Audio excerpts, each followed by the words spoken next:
Bismillahirrahmanirrahim.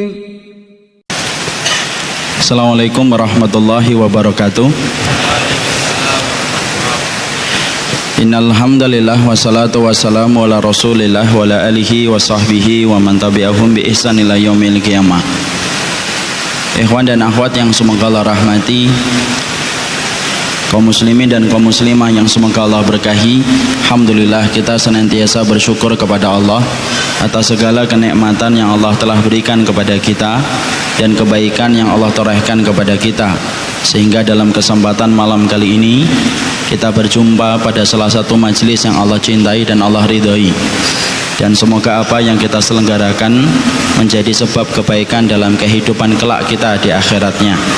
Walaupun cuaca kurang mendukung, Allah memberikan keberkahan melalui tetesan air hujan, tetapi kita masih dikuatkan dan dimampukan untuk berkumpul pada masjidnya di antara jengkal tanah yang Allah cintai dan Allah ridhoi.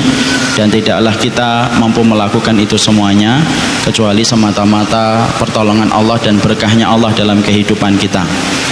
Siapapun yang ingin melihat kebaikan Allah dalam kehidupan seorang manusia, maka setidaknya ada dua indikator untuk kita lihat apakah diri kita diinginkan oleh Allah di dalam kebaikan ataukah tidak. Yang pertama, kalau kita melihat apakah diri kita diinginkan oleh Allah di dalam kebaikan, kita perhatikan apabila kita disibukkan oleh Allah di dalam ketaatan dan ibadah, berarti pastikan kita sedang diinginkan oleh Allah di dalam kebaikan, sampai seluruh aktivitas dan ibadah yang kita lakukan betul-betul menuju kepada amalan akhirat yang memberatkan mizan kebaikan kita. Karena Rasulullah SAW bersabda, wa min alamati sukhtillah ayushgilahu bima la yanfa'. Allah itu kalau sudah tidak senang sama orang, murka sama orang, maka Allah akan menyibukkan orang itu di dalam perkara yang tidak bermanfaat. Mafhumul mukhalafahnya, pemahaman terbaliknya, siapapun yang disenangi oleh Allah, diridhai oleh Allah. Apabila di antara antum ini disenangi oleh Allah, pastikan antum pasti akan disibukkan oleh Allah di dalam kebaikan dan disibukkan di dalam ketaatan. Makanya kita husnudzon, walaupun cuaca turun hujan yang begitu deras, kita ternyata masih disibukkan oleh Allah di dalam kebaikan, berkumpul di majelis ilmu. Harusnya kita ini paling enak di rumah sambil minum teh ditambah dengan pisang goreng. Tapi ternyata di sini cuma pakai air putih dan tidak ada nasi goreng, tidak ada pisang gorengnya. Ini tidak apa-apa. Yang penting kita mendapatkan ilmu dari apa yang disampaikan oleh Allah dan Rasulnya. Jadi inilah yang menjadi tanda kebaikan Allah dalam kehidupan kita, yaitu adalah Allah menyibukkan kita di dalam kebaikan. Yang kedua, tanda kebaikan Allah dalam kehidupan kita, yaitu adalah ketika kita difahamkan tentang agama. Karena sesungguhnya Rasulullah bersabda, man yuridillah bihi khairan yufaqihu fiddin. Siapapun yang diinginkan oleh Allah di dalam kebaikan, pasti akan difahamkan dia tentang agama. Jadi kalau dulunya antum tidak faham, sekarang faham. Dulunya tidak ngerti, sekarang mengerti. Dulunya tidak mengetahui, sekarang mengetahui. Berarti Allah menginginkan kebaikan dalam kehidupan akhirat kita. Inilah yang menjadikan kita husnudzon. Dua itu indikatornya terlihat dalam kehidupan kita malam ini. Allah menyibukkan kita di dalam kebaikan, dan Allah menyibukkan kita dalam perkara yang sifatnya menambah pemahaman kita, supaya kita yang asalnya tidak tahu menjadi tahu. Dan itulah keberkahan besar yang Allah berikan kepada kita. Kepadanya kita bersyukur, kepadanya kita menggantungkan segala urusan kehidupan kita, dan semoga Allah tidak meninggalkan kita walaupun sekejap mata. Amin insyaallah.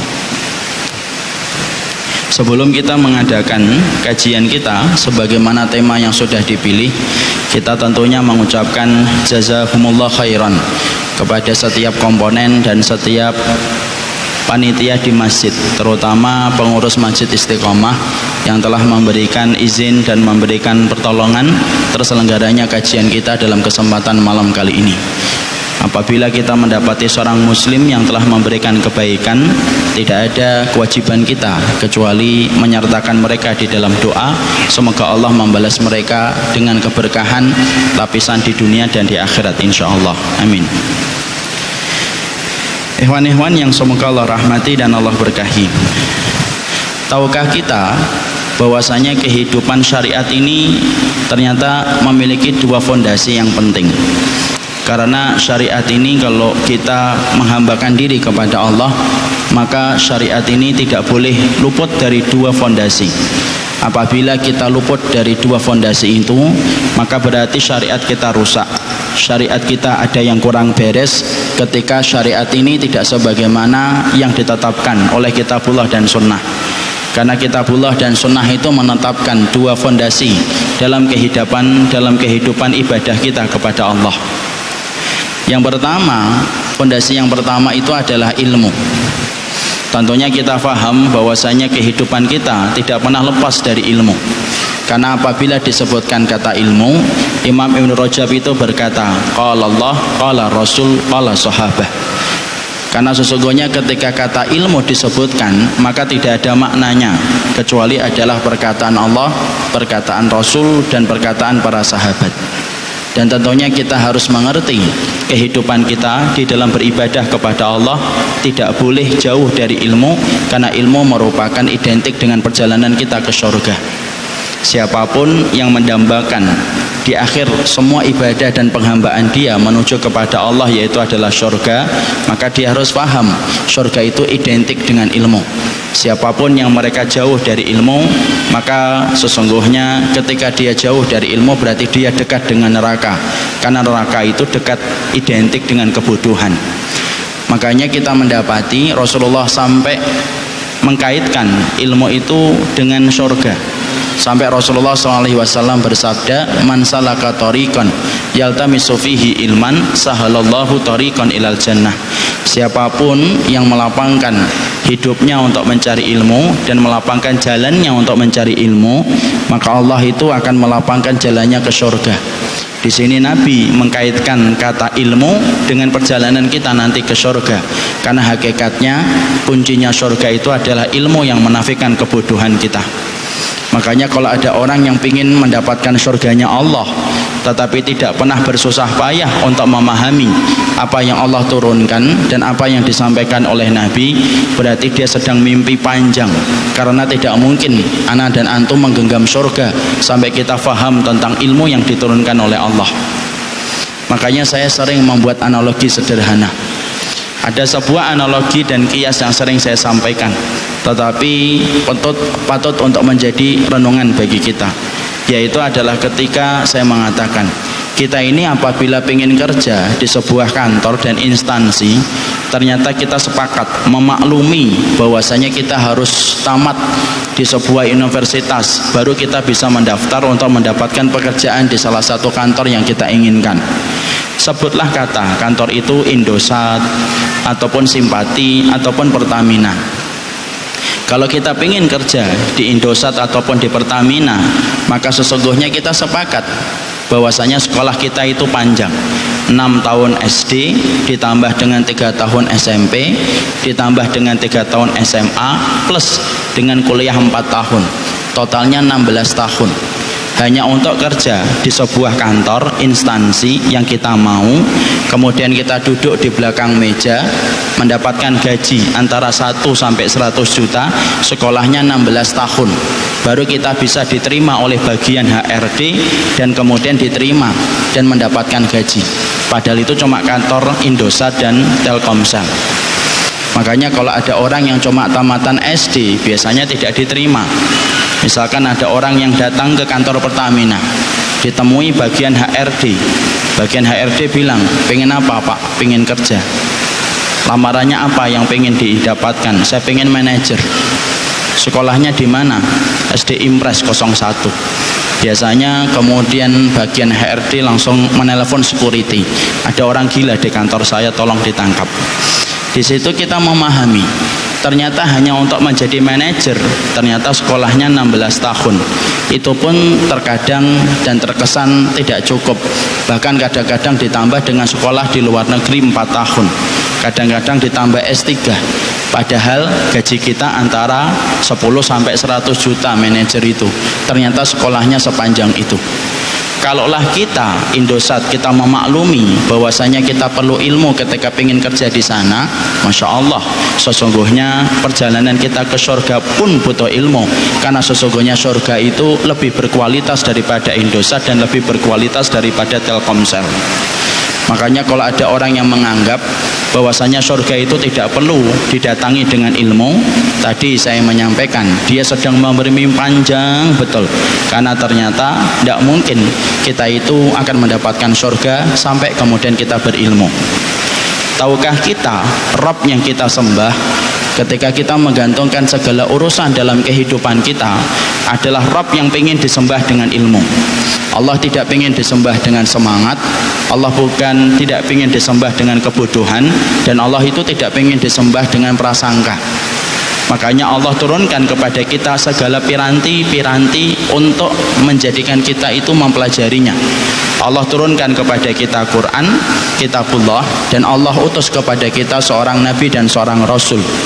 Cukuplah Quran dan cukuplah Nabi. Di situ kita faham bahwasanya di balik Allah menurunkan Quran dan mengutus kepada kita Rasul, karena Allah itu pingin saya dan antum menyembah kepada Allah itu dengan ilmu.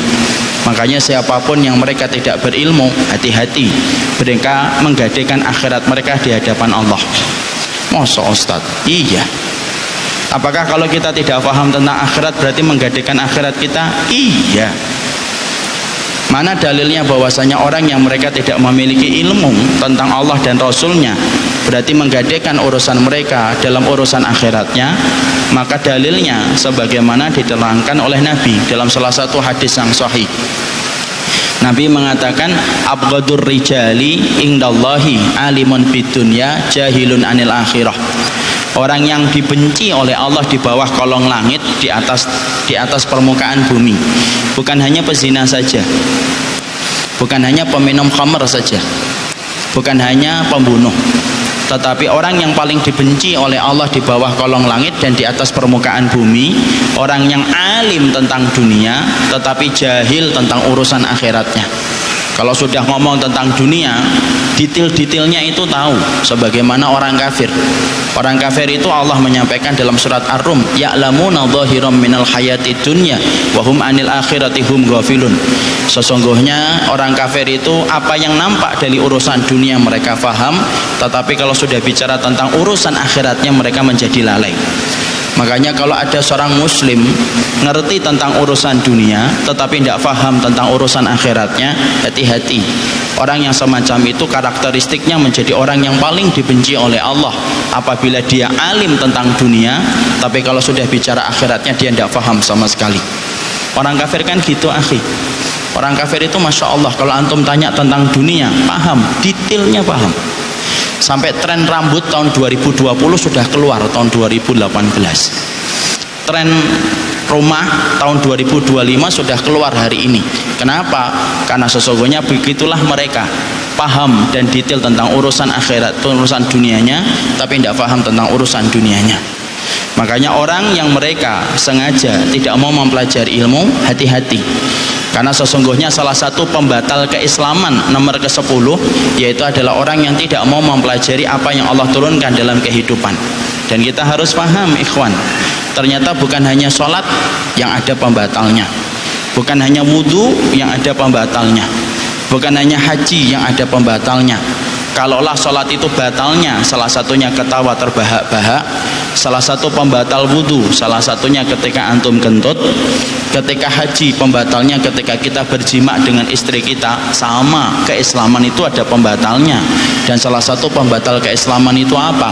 Orang yang sengaja tidak mau mempelajari agama Allah, dan ketika mereka dalam kehidupan dunia berpaling dari apa yang Allah turunkan, dingin terhadap apa yang Allah sampaikan dan tidak pernah mempelajarinya, hati-hati. Sesungguhnya itu bisa membatalkan iman sebagaimana kentut bisa membatalkan wudhu. Mosok? Iya. Di mana kita mendapatkan dalilnya, Ustaz? Para ulama menyampaikan itu. Nanti dibuka, yaitu buku tauhidnya. Di Di dalam buku Tauhid juz yang pertama, Syekh Shalih Fauzan itu menyebutkan sesungguhnya pembatal keislaman itu 10. Nomor 10-nya yaitu adalah orang yang sengaja tidak mau belajar dan mereka selalu berpaling terhadap apa yang Allah turunkan, maka itu adalah orang yang bisa terancam batalnya keimanan dia di hadapan Allah. Beliau mengambil dalil dalam surat As-Sajdah 22. Allah berfirman, "Wa man adlamu mimman dzukira bi ayati rabbih summa a'rada anha inna minal mujrimina muntakimun." Allah itu menyampaikan dalam surat As-Sajdah 22, siapa orang yang lebih zalim daripada orang yang kami berikan peringatan kepada mereka, summa a'rada, kemudian dia berpaling dari peringatan yang kami berikan. Inna minal mujrimina muntakimun, sesungguhnya kami betul-betul menyiksa mereka orang yang berpaling dari apa yang kami berikan dari peringatan ketika di dunia. Antum tahu apa itu maknanya a'rada? A'rada itu beda dengan kafaro. Kalau kafaro itu mengkufuri, mengingkari.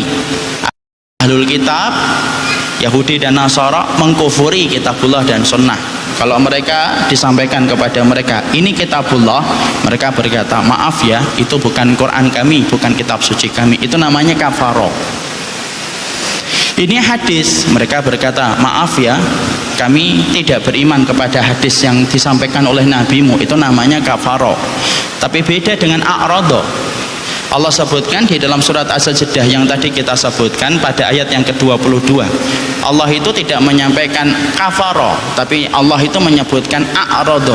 A'rada itu berpaling, ikhwan. Contohnya begini, saya datang ke salah satu rumahnya antum, kemudian saya ngobrol dengan antum. Antum selaku sahibul bait, maka antum ingin menawarkan sesuatu minuman kepada saya. Saya lagi ngobrol, antum tiba-tiba ngomong, "Ustadz, minum apa? Teh atau jus?" Kemudian saya tidak peduli, saya ngomong saja. Padahal antum menawarkan teh atau jus. Antum tidak mengatakan saya tidak mau teh, saya tidak mau jus. Enggak, antum diem aja, dingin terhadap tawaran yang disampaikan kepada saya. Saya dingin. Kemudian ngobrol lagi, antum terseret dengan obrolan saya. Kemudian beberapa waktu kemudian antum ingat lagi, belum ada tehnya, belum ada jusnya. Kemudian ngomong lagi, "Ustadz, teh atau jus?" Kembali saya tidak ngomong apa-apa, saya tetap ngomong aja sampai pulang. Maka kemudian tidak ada satu jawaban yang saya berikan. Saya apakah pengen teh atau pengen jus? Pulang, kemudian sebelum pulang sahibul baitnya ngingetin lagi, "Minum dulu Ustadz, teh atau jus?" Tapi saya diem aja, cuek. Sampai saya pulang, saya tidak pernah membicarakan tentang teh dan jus yang dia tawarkan kepada saya. Itu namanya a'rada. Dalam konteks pencarian ilmu masyarakat hari ini, a'rada itu kayak apa sih Ustadz? A'rada itu seorang muslim, ikhwan. Pada dasarnya dia muslim. Kalau kemudian disampaikan kepadanya, ini apa? Itu Quran. Quran itu apa? Kitab suci saya. Yuk belajar yuk. Maaf, tidak ada waktu. Ini apa? Itu hadis. Hadis itu apa? Yang menyampaikan Rasul. Yuk kita mempelajari hadis tuh. Enggak lah, tidak ada profitnya. Maka itulah yang disebut dengan a'rada. Dia mengkufuri? Enggak, dia enggak mengkufuri. Dia mengatakan itu kitab suci saya dan itu hadisnya Nabi saya.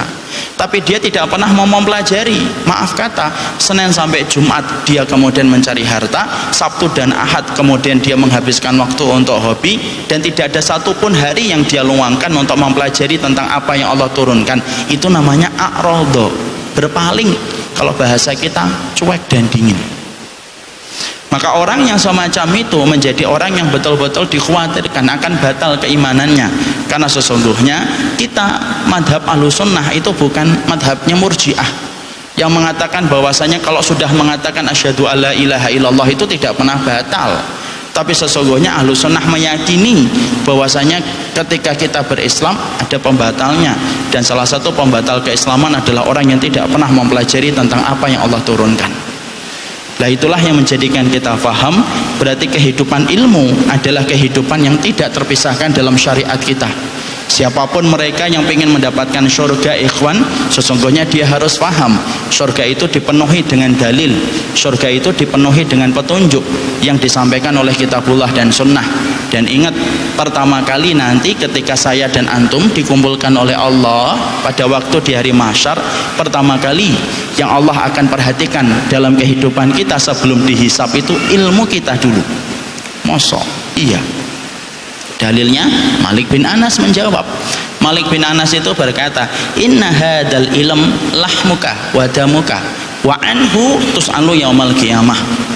Makanya kemudian Malik bin Anas itu berkata, persoalan ilmu dalam Islam itu kaitannya sebagaimana perumpamaan darah dan daging kita. Jadi antum kalau ngelihat jasad, yang paling dominan dalam jasad itu apa? Darah dan daging. Manusia jasadnya tidak ada darah, tidak ada daging. Biasanya kita sebut mayat hidup. Saya tidak menyebut kata zombie ya, karena zombie itu nama yang ternyata merupakan salah satu pahlawan Islam. Ternyata kemudian mayat hidup. Kenapa? Tidak ada daging, tidak ada darahnya. Dan Malik bin Anas itu berkata, sesungguhnya persoalan ilmu dalam kehidupan agama itu persoalan sebagaimana darah dan daging yang menempel pada jasad. Wa anhu tus'alu yaumal qiyamah. Itulah pertama kali yang Allah akan tanyakan dalam kehidupan kita. Sebelum Allah nanya tentang sholat kita, sebelum Allah nanya tentang puasa kita, sebelum Allah tanya tentang ibadah kita, pertama kali yang Allah akan tanyakan dalam kehidupan kita, ilmunya gimana? Sesuai dengan Nabi atau tidak? Kalau sudah sesuai, baru ditimbang sholatnya, berapa persen khusyuknya, ditimbang puasanya, berapa persen ikhlasnya. Kapan? Setelah seseorang itu kemudian sudah benar ilmunya sebagaimana yang ditetapkan oleh kitabullah dan sunnah. Dan disitulah akhirnya kita memahami betapa fondasi ini tidak boleh kita remehkan dalam kehidupan kita beribadah kepadanya. Ilmu antum, ilmu anak menjadi salah satu perkara yang penting untuk kita hadirkan dalam penghambaan kita kepada Allah. Apakah ilmu cukup, Ustadz? Enggak, kan fondasinya dua. Fondasi yang kedua itu apa? Fondasi yang kedua adalah kehidupan akhlak. Kehidupan akhlak itu merupakan perkara yang tidak terpisahkan dari ilmu, dan ini merupakan salah satu perkara yang tidak bisa dipisahkan dalam kehidupan ilmu. Karena ikhwan, saya ingin nyampaikan, orang yang punya ilmu tetapi dia tidak memiliki akhlak, rusak. Sebagaimana orang yang memiliki akhlak tetapi tidak memiliki ilmu, batil. Karena apa? Ilmu itu tidak berdiri sendiri.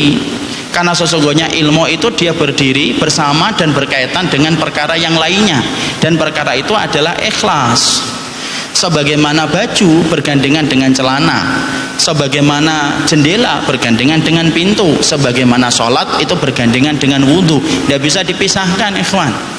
Antum memisahkan antara wudhu dengan sholat, ya berantakan. Kalau kita memaksakan sholat tanpa wudhu, monggo, sholatnya antum tidak akan pernah diterima oleh Allah. Kalau kita kemudian memakai jendela tidak pakai pintu, mana ada rumah kemudian punya jendela tanpa pintu. Kalau antum pakai celana tetapi antum tidak pakai baju, pasti ada yang hilang. Sama, perumpamaan antara ilmu itu tidak berdiri sendiri. Karena banyak orang hari ini, ikhwan, menganggap bahwasanya ilmu itu puncak-puncaknya segala sesuatu. Sehingga ketika dia mampu untuk menyebutkan riwayat, mampu menyebutkan judul buku, mampu menyebutkan referensi, merasa bahwasanya dia sudah berada di atas puncak kebenaran yang pasti akan memasuki surga. Padahal maaf, kehidupan ilmu yang tadi kita sepakati itu penting dalam kehidupan kita beribadah kepada Allah. Maaf, ilmu itu tidak berdiri sendiri, tetapi ilmu memerlukan komponen yang lainnya, dan komponen yang lainnya itu bernama dengan akhlak. Makanya kalau ada orang yang kemudian memiliki ilmu tetapi dia tidak memiliki akhlak, rusak, ikhwan. Kok bisa, Ustaz? Iya. Karena kalau orang sudah tidak memiliki akhlak, berarti kemudian dia memiliki akhlak yang buruk. Dan Rasulullah sudah bersabda kepada kita semuanya, inna su'al khuluqi yufsidul amal kama annal khalla yufsidul asal. Makanya Rasulullah SAW sampai mengatakan kepada kita, kehidupan akhlak yang buruk sesungguhnya itu merusak amal. Jadi ternyata amal itu bisa rusak. Bukan hanya kayu yang bisa rusak, bukan hanya gula yang bisa rusak, tetapi amal pun bisa rusak, kata Rasulullah. Sesungguhnya akhlak yang buruk itu merusak amal, sebagaimana cuka itu merusak madu kalau disatukan dan disamakan. Makanya tadi saya katakan, kalau ada orang yang kemudian mengatakan cukup bagiku dengan ilmu, maaf, sesungguhnya tidak cukup, akhi. Karena sesungguhnya kehidupan ilmu dia terkait dengan kehidupan akhlak. Makanya kalau orang itu memiliki ilmu tetapi tidak memiliki akhlak, rusak. Karena sesungguhnya amal sebanyak apapun kita lakukan, tetapi ketika kita tidak memiliki akhlak yang baik dan tidak berkomitmen dengan akhlak yang baik, hati-hati, akhlak yang buruk itu merusak amal ibadah sebagaimana cuka itu merusak madu. Tapi bukan berarti akhlak itu menjadi satu-satunya yang penting, enggak. Orang kalau punya akhlak tetapi tidak memiliki ilmu, sama, batil, karena tidak bisa masuk surga dengan modal akhlak doang. Antum pasti mungkin pernah dapati ada orangnya akhlaknya baik banget, ditempeleng senyum, diinjek ngasih roti, ditendang ngasih kacang hijau. Hidupnya itu kalau ditanya, yang penting kita itu nggak gangguin orang, pokoknya kita itu nggak mau usil sama orang. Konsep hidupnya baik, akhlaknya baik. Tapi ketika diterangkan tentang syirik dan iman, mereka berkata, apa itu syirik iman? Sunnah bid'ah, mereka tidak ngerti itu. Sudahlah, pokoknya hidup itu dijalani, pokoknya tidak gangguin orang. Tidak usah banyak-banyak bicara tentang syirik, kufur, kita tidak ngerti. Pokoknya kalau jadi orang itu yang penting baik, tidak usil, tidak mendolimi orang. Akhlaknya baik, tapi ternyata dia tidak paham tentang ilmu, sampai tata cara ibadah tidak paham, sampai bagaimana dia berislam tidak ngerti. Maka maaf, orang yang mereka itu memiliki akhlak tetapi tidak memiliki ilmu, maka batil. Karena sesungguhnya dengan modal akhlak saja tidak bisa memasukkan seseorang itu ke dalam surga. Makanya kita dapati siapa orang yang paling berakhlak pada zaman Rasulullah, yang kita terpesona dengan bentuk akhlaknya? Abu Thalib. Abu Thalib itu apa kurangnya dalam bentuk akhlak? Menjadi tameng hidupnya Rasul, kemudian dia merasakan lapar sebagaimana Rasulullah lapar, sebagaimana kita mendapati bahwasanya Abu Thalib itu selalu membela Nabi sampai beliau dikucilkan. Tapi semua kebaikan akhlak itu tidak bisa menyelamatkan seorang Abu Thalib dari neraka. Ketika dia tidak mau beriman kepada Allah, semua kebaikan itu menjadi rusak. Nah, disitulah kita ingin memahami, berarti dua komponen ini menjadi komponen yang tidak terpisahkan dalam kehidupan kita beribadah kepada Allah. Kehidupan ilmu disertai dengan kehidupan akhlak. Kehidupan akhlak tidak pernah jauh dari kehidupan ilmu. Mencoba memisahkan di antara dua komponen itu, maka sesungguhnya sebagaimana antum memisahkan antara wudhu dengan sholat. Karena saya pernah mendapati ada sebuah tulisan oleh fulan oknum mengatakan, yang penting itu ilmu, masalah kehidupan itu kehidupan akhlak itu nomor keseberapanya. Sampai kemudian dia berkata-kata semacam itu, seakan-akan dia meremehkan tentang kedudukan akhlak, padahal wallahi kehidupan akhlak itu menjadi bagian yang tidak terpisahkan dalam kehidupan ilmu. Makanya semua para nabi diberikan akhlak oleh Allah. Kehidupan para nabi diberikan oleh Allah dengan akhlak yang baik. Makanya rata-rata para nabi, kenapa mereka itu menggembala kambing, itu menciptakan akhlak, yaitu kesabaran. Makanya antum perhatikan ikhwan, kenapa sih para nabi itu rata-rata mereka menggembala kambing? Ternyata disebutkan oleh para sejarah al-ahlul mu'arrikhin, mengatakan para nabi ketika mereka diperintahkan untuk menggembala kambing rata-rata karena menciptakan karakter kesabaran, itu salah satunya menggembala kambing. Makanya sabar itu kalau menggembala kambing. Makanya kalau antum punya bos suka marah-marah, suruh gembala kambing itu, supaya kemudian terbentuk akhlaknya. Di situ kita akhirnya paham, berarti itu satu kesatuan yang tidak terpisahkan dalam kehidupan. Setelah kita ngerti dua hal itu merupakan satu kesatuan yang tidak terpisahkan dalam kehidupan kita, sekarang terbetik pertanyaan, Ustadz, apakah orang yang ahli ibadah itu pasti memiliki akhlak atau enggak? Karena terkadang orang yang sedang beribadah itu seakan-akan dia sudah menggenggam akhlak. Pertanyaan pertama kita buka setelah pemaparan dari apa yang kita sampaikan dalam mukaddimah. Pertanyaan kita sederhana, apakah orang yang mereka itu beribadah, tekun ibadahnya, semangatnya luar biasa dalam ibadah, apakah pasti bahwasanya menjadi orang yang paling berakhlak di antara kita? Jawabannya belum tentu. Masa? Iya. Karena orang yang kemudian mereka itu ahli ibadah itu belum tentu menjadi orang yang paling berakhlak di antara kaum muslimin. Mana dalilnya bahwasanya orang yang paling ibadahnya bagus, mungkin mempesona dalam ibadahnya, ternyata menjadi orang yang tidak mampu dan belum mampu untuk menyertai kehidupan ibadahnya itu dengan akhlak. Karena kadang-kadang pikiran kita kan, mata kita ini kan seorang menipu. Kadang-kadang kalau sudah melihat ahli ibadah itu, kita merasa pasti akhlaknya baik. Kita ini kadang-kadang kalau kita sudah beribadah banyak, kita seakan-akan merasa akhlak kita juga sudah sempurna, padahal belum tentu. Makanya dalilnya mana yang menjelaskan bahwasanya orang yang ahli ibadah itu belum tentu berakhlak, supaya nanti kita mampu memberikan introspeksi kepada diri kita. Kalau hari ini ana dan antum sedang menata hidup kita dengan ibadah, hati-hati loh, orang yang sedang menata ibadahnya itu belum tentu tertata akhlaknya sampai dia berusaha. Makanya Rasulullah SAW kemudian menyebutkan kepada kita, ada banyak dalil untuk menjelaskan tentang pertanyaan yang pertama. Bagaimana jawabannya adalah tidak, orang yang ibadah itu belum tentu berakhlak. Yang pertama dalilnya, sebagaimana mungkin antum sering dengarkan, Rasulullah SAW itu pernah ditanya tentang seseorang wanita dalam dua perkara, dua sifat. Yang pertama dikatakan kepada Rasulullah, ya Rasulullah, inna fulanah tudkaru min kasrati salatiha wa siyamiha wa sadaqatiha wa tu'di jaruha ya Rasulullah, aina hiya ya Rasulullah? Qala finnar.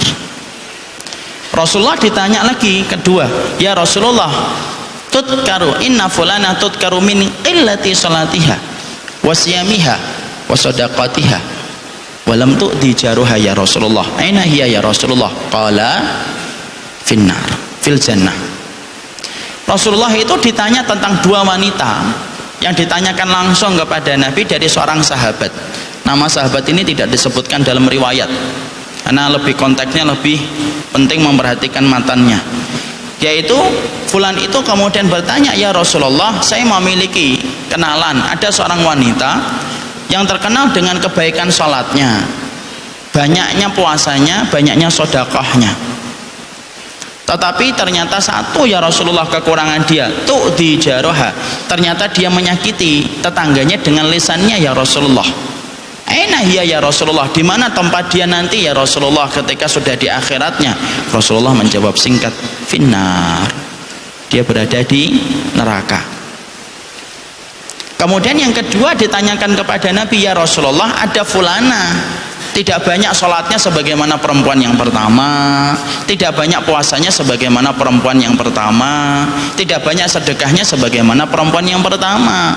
Tapi ya Rasulullah, walaupun minim sholatnya, minim puasanya, dan tidak terlalu banyak sedekahnya, satu ya Rasulullah, tu'di walam tu'di jaruha, dia tidak pernah menyakiti tetangganya dan berusaha untuk menahan diri untuk tidak menyakiti tetangganya.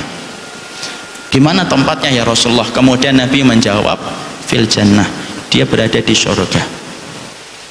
Di situ kita mendapati ikhwan, dari apa yang tadi kita sampaikan dalam bentuk pertanyaan, ternyata Nabi sudah menjawab. Ternyata orang yang ahli ibadah, mempesona dalam ibadah, belum tentu dia menjadi orang yang memukau di dalam masalah akhlak. Karena ternyata yang disebutkan Nabi, fulanah yang pertama ternyata masuk neraka, fulanah yang kedua masuk surga. Dan yang menjadikan mereka berbeda nasib mereka di akhirat, satu yaitu adalah wanita yang pertama menyakiti tetangganya, wanita yang kedua tidak menyakiti tetangganya. Makanya ibadahnya yang banyak tidak mampu menyelamatkan dia ketika akhlaknya buruk kepada tetangganya dengan akhlak yang buruk. Tetapi ternyata kita mendapati ada salah satu wanita yang tidak terlalu banyak sedekahnya dan ibadahnya, tetapi ketika lisannya tidak banyak menyakiti, ketika dia menjaga diri dari mendolimi saudaranya, ternyata itu menyelamatkan beliau ketika ibadahnya tidak terlalu banyak tetapi menyelamatkan dalam kehidupan akhiratnya. Di situ kita paham, belum tentu ahli ibadah itu menjadi orang yang pertama kali dan menjadi orang yang memukau di dalam masalah akhlak. Kenapa? Karena Rasulullah sudah mengatakan itu kepada kita.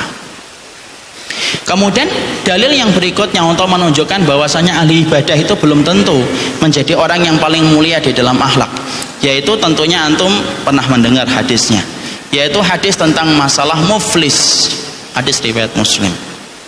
Dalam satu hadis dalam riwayat Muslim tentunya kita paham, Rasulullah itu pernah bertanya kepada para sahabat ketika sedang duduk-duduk bersama dengan sahabat yang lainnya.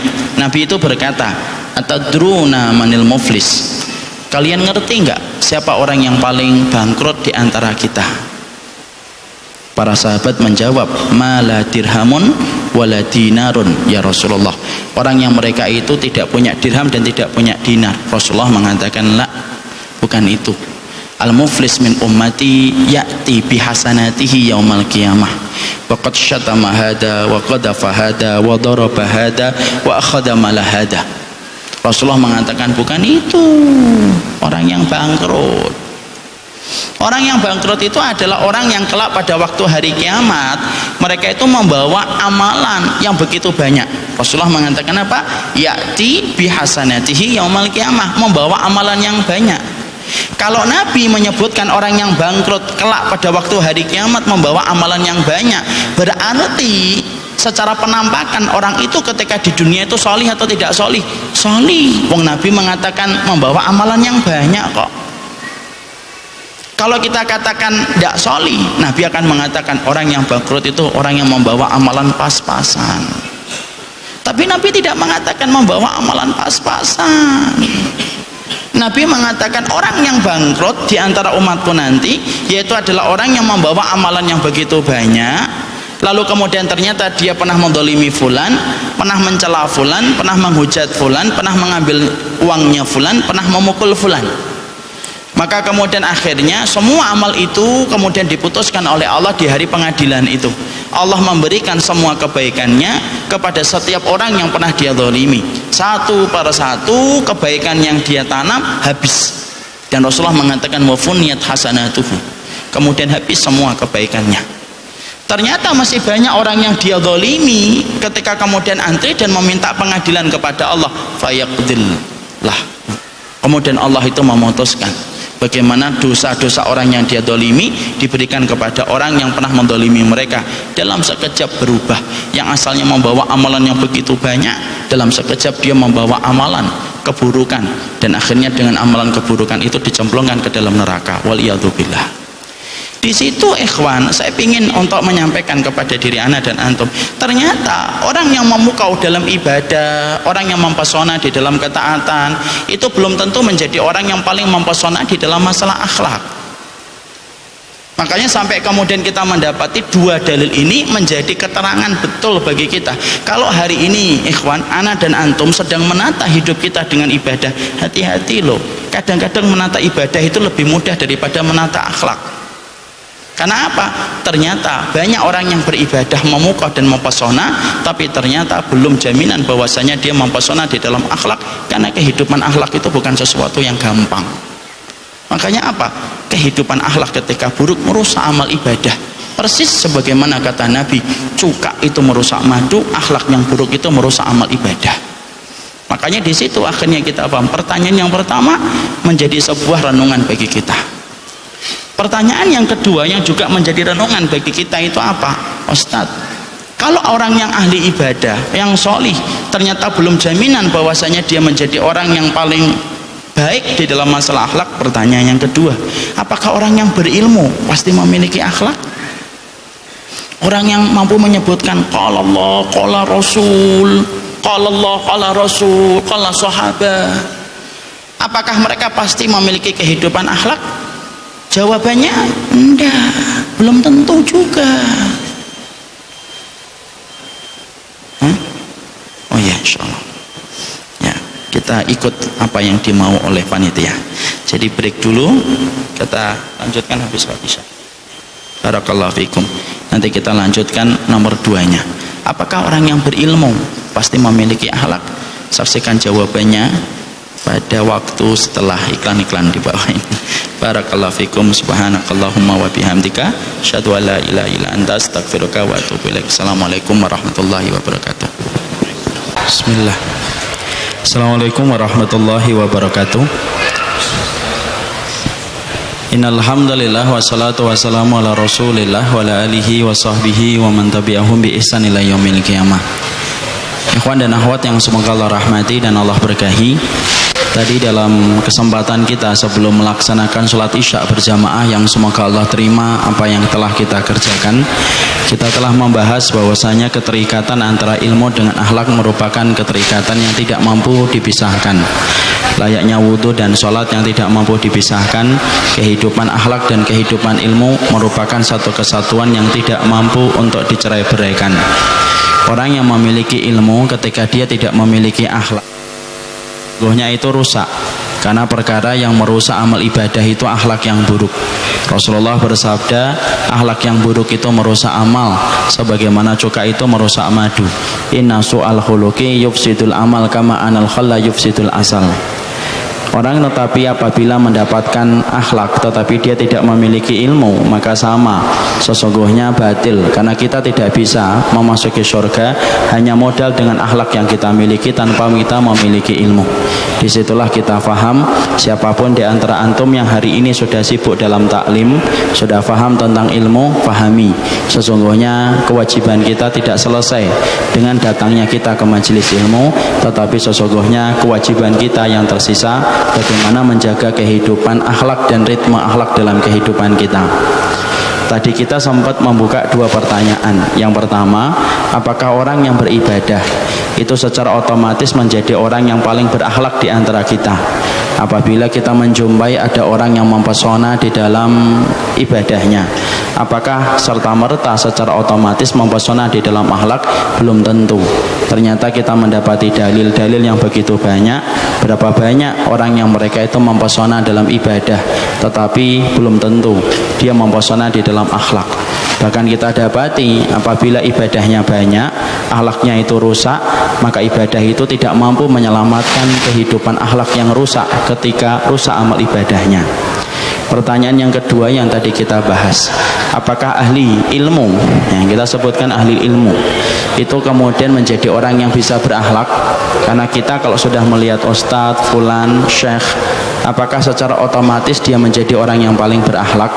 Ini satu pertanyaan yang wajib untuk kita jawab, supaya nanti jangan sampai kita salah mengidentifikasi seseorang ketika telah menyempurnakan ilmu.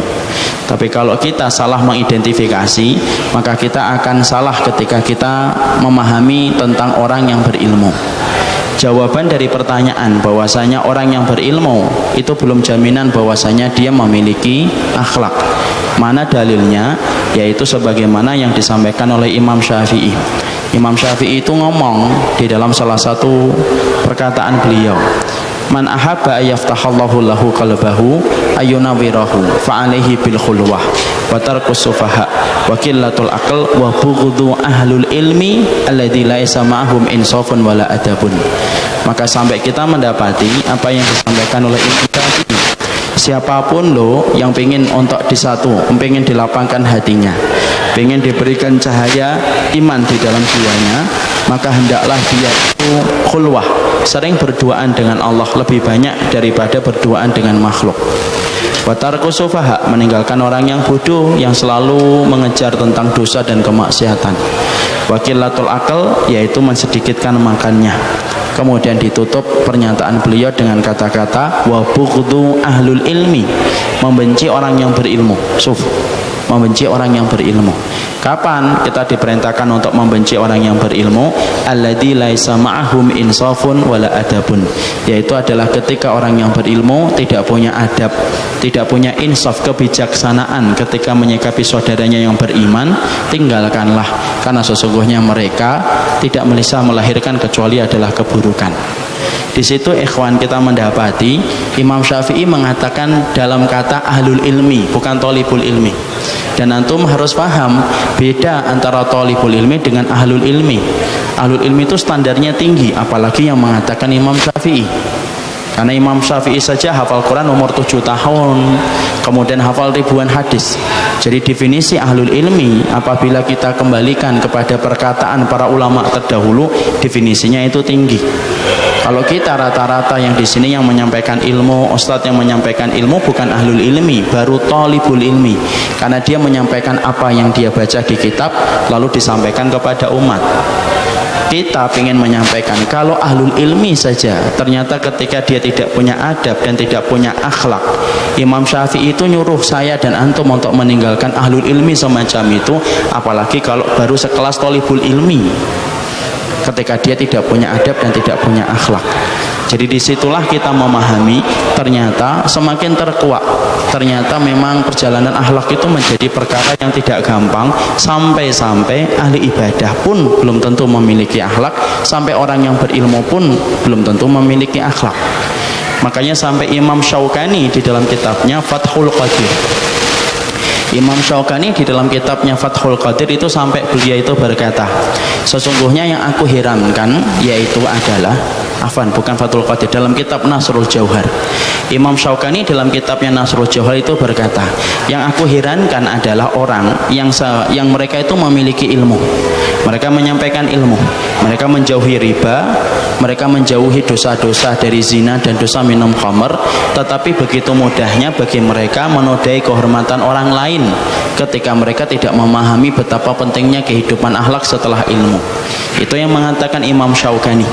Di situ kita semakin paham kalau Imam Syaukani dalam kitabnya Nasrul Jauhar, Imam Syafi'i mengatakan yang semacam itu, semakin kita mulai membuka diri, ternyata kehidupan akhlak itu pokok dari segala kebaikan dalam kehidupan kita beribadah kepada Allah setelah kehidupan ilmu. Makanya sampai Rasulullah bersabda, ma min syai'in yudha'u fil mizan athqalu min husnul khuluq. Makanya sampai Rasulullah sallallahu alaihi wasallam itu bersabda, kamu tidak pernah dapati sesuatu yang paling berat ketika ditimbang dalam mizan kebaikan, kalau sudah ditimbang oleh Allah, yang paling berat bukan salatmu, bukan puasamu, bukan sedekahmu, tetapi yang paling berat bagaimana kehidupan akhlakmu. Itulah yang paling berat ketika ditimbang dalam mizan kebaikan kita nanti. Disitulah kita mulai paham, begitulah kehidupan akhlak. Makanya kita mendapati perhatian para salaf itu sama akhlak itu besar. Saya dulu pernah menyampaikan tentang betapa beratnya akhlak. Kemudian saya menyampaikan kalau mempelajari ilmu lebih ringan dari mempelajari akhlak. Banyak orang yang kemudian mendebat, kemudian berpolemik panjang. Padahal saya mengatakan semacam itu bukan apa yang saya keluar dari apa yang saya mengerti, tapi apa yang saya pahami dari kehidupan para salaful ummah. Para salaf itu sangat memperhatikan, makanya mereka sampai meletakkan kehidupan akhlak itu lebih tinggi daripada kehidupan ilmu itu sendiri. Mosok? Iya. Mana dalilnya? Kita lihat Abdullah bin Mubarak. Abdullah bin Mubarak itu mengatakan, kuntu ta'allamtul ilma 20 sanatan wa ta'allamtul adab 30 sanatan. Aku ini mempelajari ilmu 20 tahun, tapi ketika aku mempelajari akhlak, aku mempelajarinya 30 tahun. Sampai ada seorang salaful ummah ulama berkata kepada anaknya, nak, kamu belajar satu adab tentang masalah akhlak, satu bab tentang masalah akhlak, itu lebih aku cintai daripada kamu belajar 30 bab dalam masalah fikih. Kenapa? Satu bab dalam masalah akhlak itu lebih baik di hadapanku daripada 30 masalah fikih. Tanpa meremehkan masalah fikih itu penting dalam kehidupan kita. Makanya itu pula yang kita dapatkan Ruwayyim. Ruwayyim itu salah satu ulama. Dia berkata kepada anaknya ikhwan adalah seseorang yang sedang mempelajari agama. Tetapi perhatikan, ma'rufnya Ruwayyim itu berkata kepada putranya, nah, ij'al adabaka daqiqan waj'al amalaka milhan. Nah, nanti kalau kamu sudah bisa membaca, sudah paham tentang ilmu, lalu beramal, jadikanlah amal kamu itu bagaikan garam, tapi jadikanlah adab dan akhlak kamu kepada orang yang beriman, jadikanlah itu sebagaimana tepung. Antum ikhwan perhatikan, kalau ada martabak dibuat, adonan tepungnya itu banyak dan garamnya hanyalah taburan saja. Ruwayyim itu berkata, jadikanlah ilmumu dan amalmu bagaikan garam, tapi jadikanlah akhlakmu sebagaimana adonan tepung. Dan kita paham adonan tepung itu lebih banyak daripada taburan garam. Itulah betapa besarnya perhatian kehidupan orang-orang yang beriman dulu terhadap kehidupan akhlak. Makanya apa? Susah mencontoh kehidupan akhlak para salaful ummah itu susah. Tidak gampang. Kalau kita meneliti, kalau kita mengkaji ilmunya, 1 kitab, 2 kitab, cepat, 1 bulan, 2 bulan selesai. Tapi kalau mempelajari akhlak seumur hidup, karena di situ kita paham sesungguhnya akhlak itu pelajaran sepanjang hayat di kandung badan. Hari ini berakhlak belum tentu besok berakhlak. Besok kita berakhlak belum tentu kita besok berakhlak. Kenapa? Sesungguhnya kehidupan akhlak adalah kewajiban sepanjang hayat di kandung badan dan tidak pernah mengenal cuti. Sekarang sebelum kita bicara tentang akhlak, kita ingin tahu akhlak itu apa sih? Definisinya akhlak itu apa? Karena kalau disebut kata akhlak itu kita masih kemana-mana, pikiran kita itu belum fokus. Kalau kita disebut kata akhlak itu arahnya kemana? Maka para ulama menjelaskan, tapi di antara definisi yang saya pilih definisi yang disampaikan oleh Imam Ibnu Rajab. Imam Ibnu Rajab itu ikhwan menyampaikan kehidupan akhlak itu setidaknya ada 3 perkara. Jadi kalau orang bicara mahwal akhlak, akhlak salasah, akhlak itu 3 kata beliau. Pertama, kaful adha. Kaful adha, yaitu adalah kehidupan akhlak adalah kehidupan ketika kita menahan diri dari lisan kita dan kemudian tangan kita supaya kita tidak menyakiti hamba yang beriman. Kenapa? Jangan mendolimi kalau kamu kemudian memiliki akhlak. Kenapa? Dolim itu salah satu perkara besar di sisi Allah. Babani maftuhani muajjalani fid dunya qabla al-akhirah. Ada 2 pintu yang selalu dibuka oleh Allah, dibales di dunia sebelum dibales di akhirat. Itu 2. Yang pertama al-baghyu, kalau kamu dolim kepada saudaramu. Yang kedua al-uquq, kalau antum durhaka kepada orang tua. Jadi kalau kita ikhwan, antum baru ngaji kemudian mendolimi orang, baru ngaji saja, mungkin antum sembari senyum ketika antum mendolimi beliau, mendolimi dia. Mungkin antum senyum, ingat dolim itu utang. Kalau tidak antum bayar besok, lusa. Kalau enggak lusa, maka lusanya lagi. Tapi yang jelas kedoliman itu pasti dibayar. Kalau tidak di dunia, pasti di akhiratnya. Makanya kalau kemudian orang berakhlak itu apa? Komitmennya untuk menjaga akhlak itu betul-betul luar biasa. Dengan dia tidak mendolimi. Ana dan antum ketika belajar taklim, lalu halal gitu mendolimi kehidupan orang, menodai kehormatan orang lain. Kalau saya ustadz ngajarkan kitab sunnah, lalu halal bagi saya untuk mendolimi orang lain.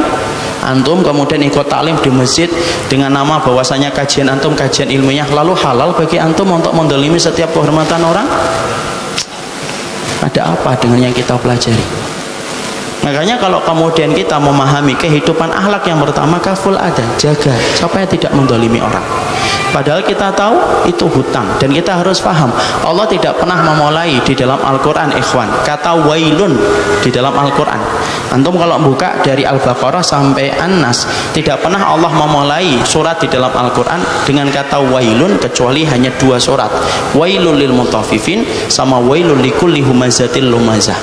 Wailul lil mutaffifin itu berkaitan tentang harta saudara antum, jangan diambil, jangan dikurangi, jangan dipinjam tanpa niat untuk membayarkan. Hati-hati. Kenapa? Tobatnya antum dengan tobatan nasuha, tetapi antum tidak mengembalikan harta, tobatan nasuha tidak diterima oleh Allah. Saya tobat Ustaz, dari apa? Utang Ustaz. Tanya berapa Pak? 60 juta. Sudah dibayar? Itu Ustaz belum. Anda bisa bayar dulu baru tobatan nasuha. Makanya sampai kita sesolih apapun diri kita, sampai kemudian kita mati membawa utang, sesolih apapun perkara halal yang menghalangi surga itu adalah utang. Kenapa Ustaz? Karena ada harta saudara antum. Makanya sampai Nabi mengatakan inna nafsal mu'min mu'allaqatun baina sama'i wal ardi bidainihi hatta yuqda dainuhu. Sesungguhnya ruhnya orang yang beriman itu di antara langit dan bumi. Kalau dia punya utang, selama utang itu tidak dibayarkan, sampai utang itu dibayarkan, dia tersiksa antara langit dan bumi kalau dia meninggalkan utang dan tidak dibayarkan. Itu harta. Makanya jangan main-main masalah harta tentang saudara kita. Yang kedua, wailul likulli humazatil lumazah.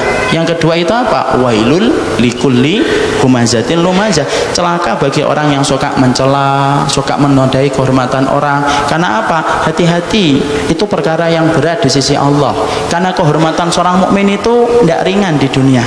Setiap kita ngomong, ingat setiap apa yang antum omongkan, setiap apa yang antum tuliskan, itu akan mencari pelakunya di dunia. Kalau tidak ketemu, nyari antum di akhirat.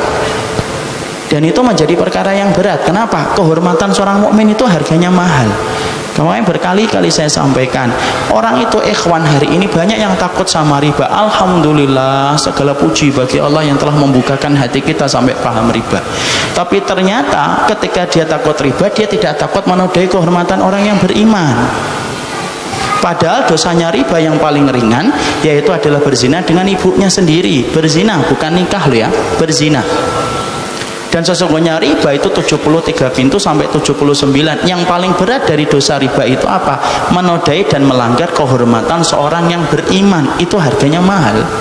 Jadi maaf ikhwan, kalau antum dapati ada WTS di pinggir jalan, dia menjajakan dirinya selama 60 hari berturut-turut, laris dia, laku. Setiap malam selalu ada laki-laki hidung belang dan hidung bintik-bintik yang kemudian memesan dia. Sampai 60 hari berturut-turut, kemudian dibandingkan dengan kita ketika menodai kehormatan fulan tanpa kita ngerti dan tanpa kita pahami, afwan loh, sesungguhnya dosanya dia lebih ringan daripada dosa kita di hadapan Allah. Kenapa? Kehormatan seorang mukmin itu harganya mahal. Makanya kalau antum perhatikan, setiap anak tangga di dalam sunnah dan setiap anak tangga dalam perintah-perintah sunnah itu salah satu intinya itu menjaga kehormatan seorang mukmin. Mosok? Iya. Mana Ustaz buktinya? Coba antum kalau melihat saudara antum berbuat dosa, dia durhaka sama Allah toh ketika dia berbuat dosa itu. Tapi kita yang melihat disuruh untuk nutup atau disuruh buka dosa itu? Suruh nutup. Kalau kita buka, kita yang dibuka oleh Allah dosa kita nanti dan diperlihatkan kepada orang. Suruh nutup. Kita kalau mendapati ada saudara kita berbuat salah, disuruh ngasih berapa udzur? 60 sampai 70 udzur yang harus kita berikan.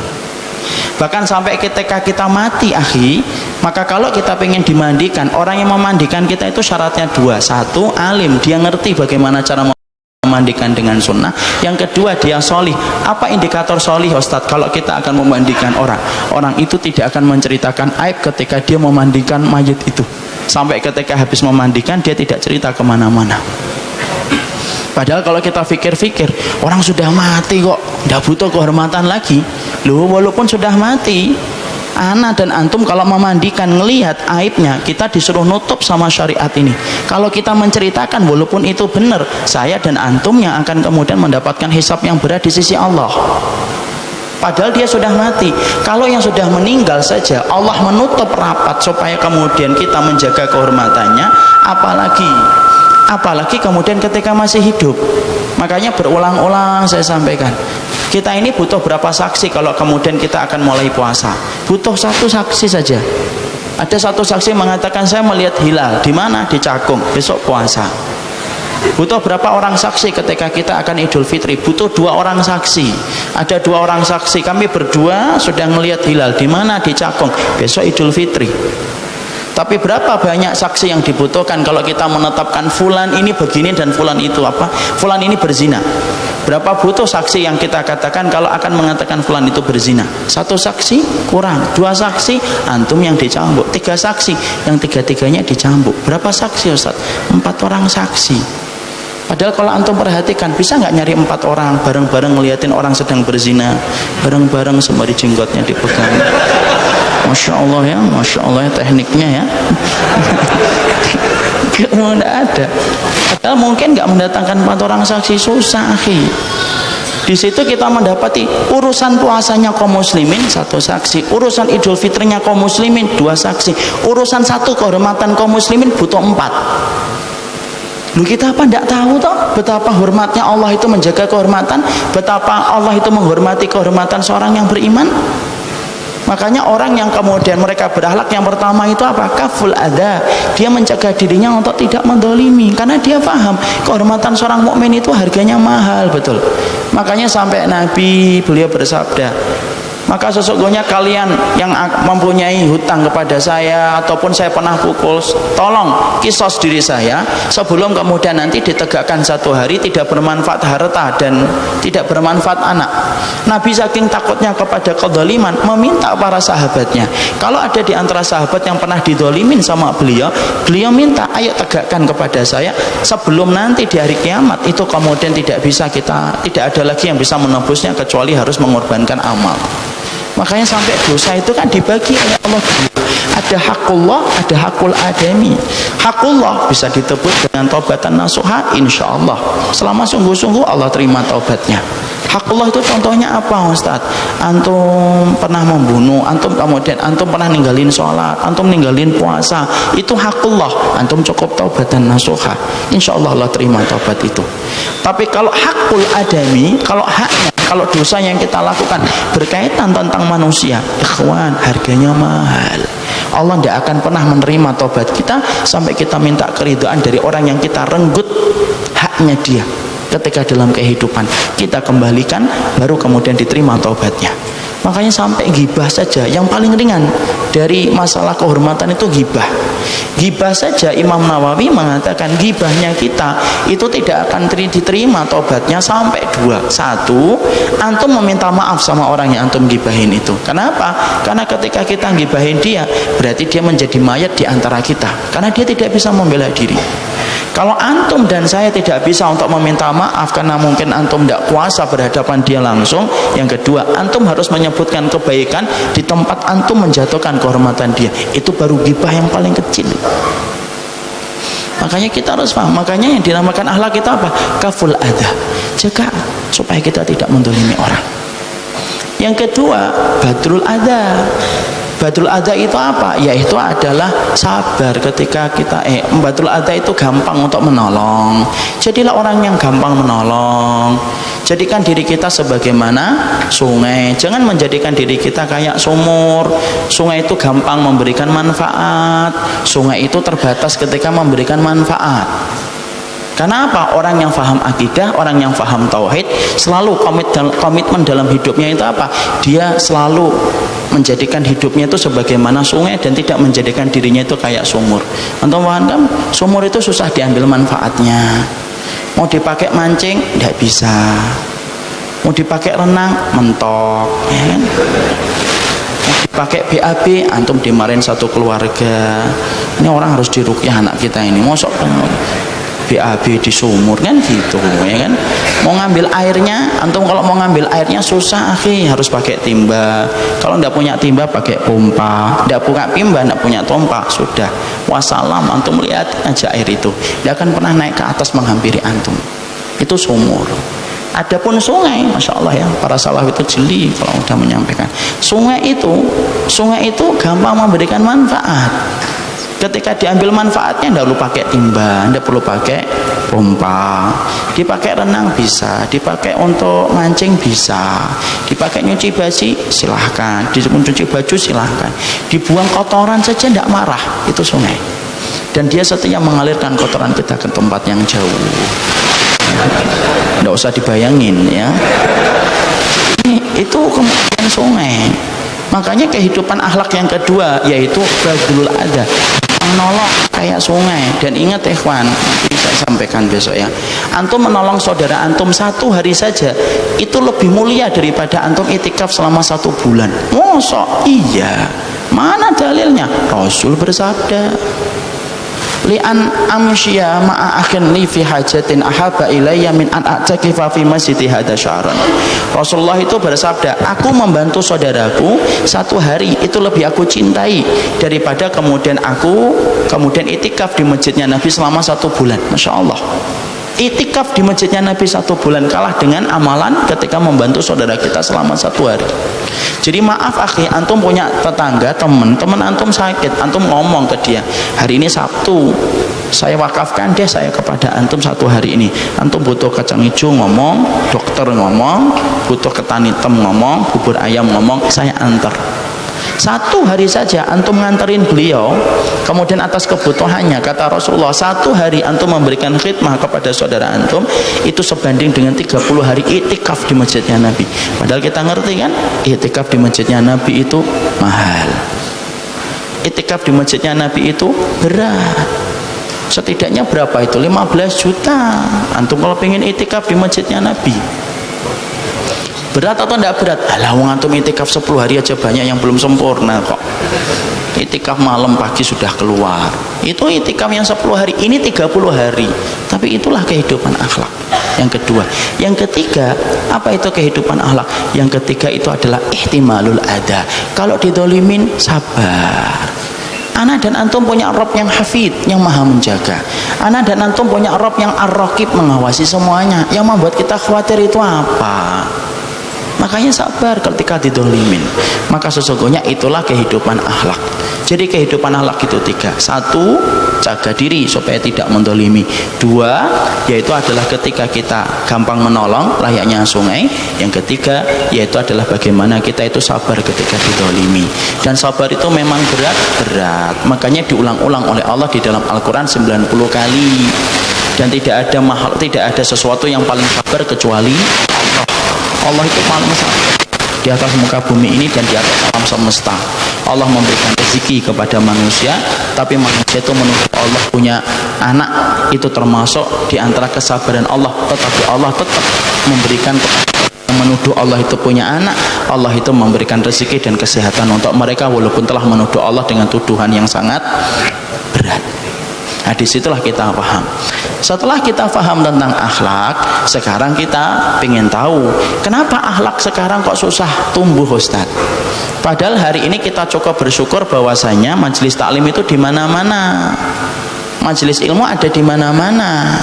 Nah, pertanyaan kita sederhana, kenapa mencari akhlak kok susah? Padahal majelis ilmu itu sebagaimana jamur di musim hujan, sebagaimana gorengan di pinggir jalan, banyak di mana-mana. Enak ini kelihatannya, insyaallah hujan-hujan. Ada teh, ada gorengan, oh masya Allah. Di sini alhamdulillah air putih. Dan tadi kita harus sabar ketika didolimin, ya sudah.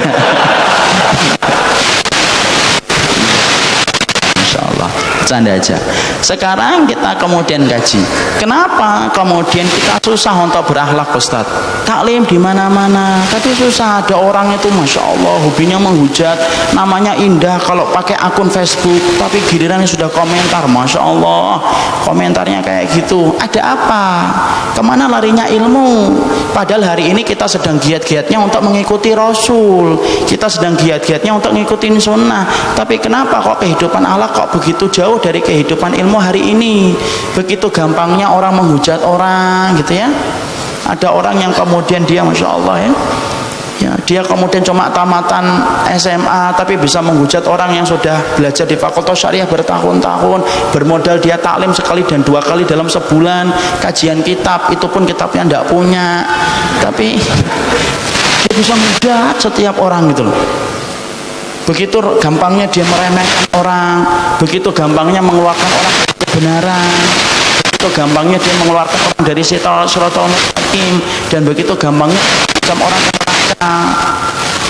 Padahal kemudian ilmu sudah di mana-mana. Nah, kita pelajari kenapa akhlak itu susah tumbuh, kenapa akhlak kemudian susah kita amalkan.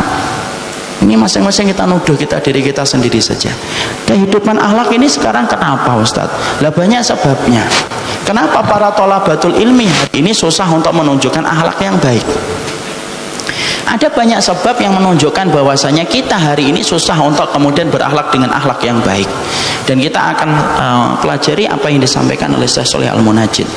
Maka beliau pernah ditanya, kenapa para thalabatul ilmi? Thalabatul ilmi itu artinya para pencari ilmu, yang harusnya identik dengan ilmu, harusnya identik pula dengan akhlak, tapi ternyata mereka justru tidak mampu memperlihatkan komitmen mereka terhadap akhlak. Ya, apa sebabnya? Nah, kita harus cari. Karena pasti ada penghalangnya. Kita kan sudah paham di kitab Nuh bahwasanya akhlak itu menempati porsi yang sangat besar. Tapi kenapa kok tidak bisa tumbuh dalam kehidupan masyarakat hari ini? Ini pasti ada sebab. Sebagaimana antum kalau nanam benih, tanahnya sudah subur, antum sudah siramin, kok benihnya nggak tumbuh? Itu kan kita harus cari sebabnya apa? Oh, ternyata banyak rumput liar di sekitar benih yang kita tanam. Pantes, makanya setiap kita nyiram air, rumput liar itu mengambil suplai air dan benih kita nggak dapetin air. Caranya gimana supaya benih kita tumbuh? Ambil, cabut rumput liarnya, supaya benih itu ketika kita siram dia mendapatkan suplai air dan tumbuh. Sama, kita bicara akhlak, nah kita bicara kenapa akhlak tidak bisa tumbuh? Nah, ini banyak sebab. Nah, kita bahas sebabnya satu persatu. Sebab yang pertama tidak mampu kemudian kehidupan akhlak itu muncul. Yang pertama yaitu adalah orang yang sudah ta'assub buta dan fanatik buta kepada kelompok dan golongan, itu pasti tidak bisa berakhlak. Ya, kalau orang sudah fanatik buta, itu kemudian dia sudah menganggap kelompoknya dan golongannya dan dirinya itu pasti kemudian itu adalah benar, maka kemudian dia merendahkan setiap apapun yang berbeda dengan dirinya, pasti dia tidak mampu berakhlak. Dan ini sudah terjadi pada zaman dulu. Tahukah antum ikhwan, pada zaman 4 madhab, ternyata setelah para ulama ini meninggal dunia, terjadi bagaimana ta'assub buta total kepada para imam madhab ini. Sampai-sampai kita mendapati para pengikut-pengikut madhab itu, karena mereka ingin mendapatkan pengikut yang banyak, sampai rela membuat hadis palsu. Itu ta'assub itu kayak gitu. Apa hadis palsunya Ustaz? Banyak. Saya sebutkan salah satu hadis palsu, yaitu adalah ada orang yang berkata, qala Rasulullah, sayakunu fi ummati rajulun yusamma Muhammad bin Idris wa huwa adarru min iblis. Rasulullah bersabda, akan lahir di antara rahim umatku orang yang kemudian bernama Muhammad bin Idris, dan dia lebih berbahaya daripada iblis. Antum siapa tahu Muhammad bin Idris? Muhammad bin Idris itu Imam Syafi'i.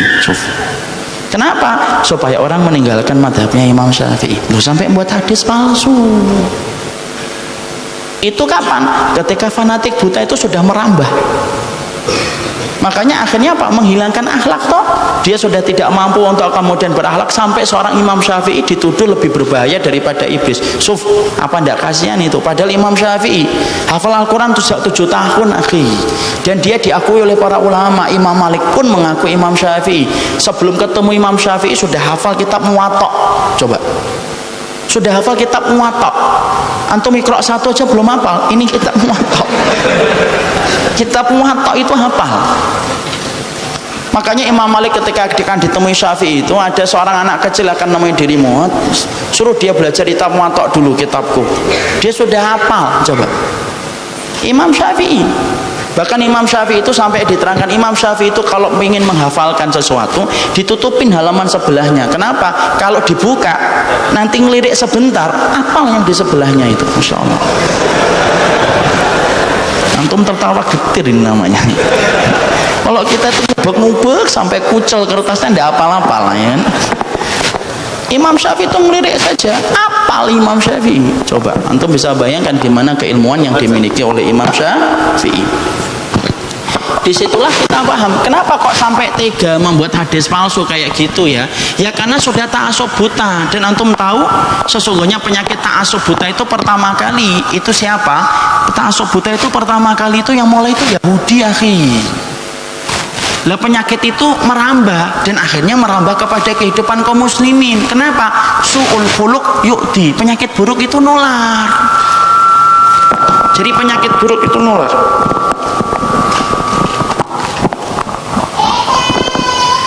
Makanya kemudian antum nanti baca ya surat Al-Baqarah ayat yang ke-89.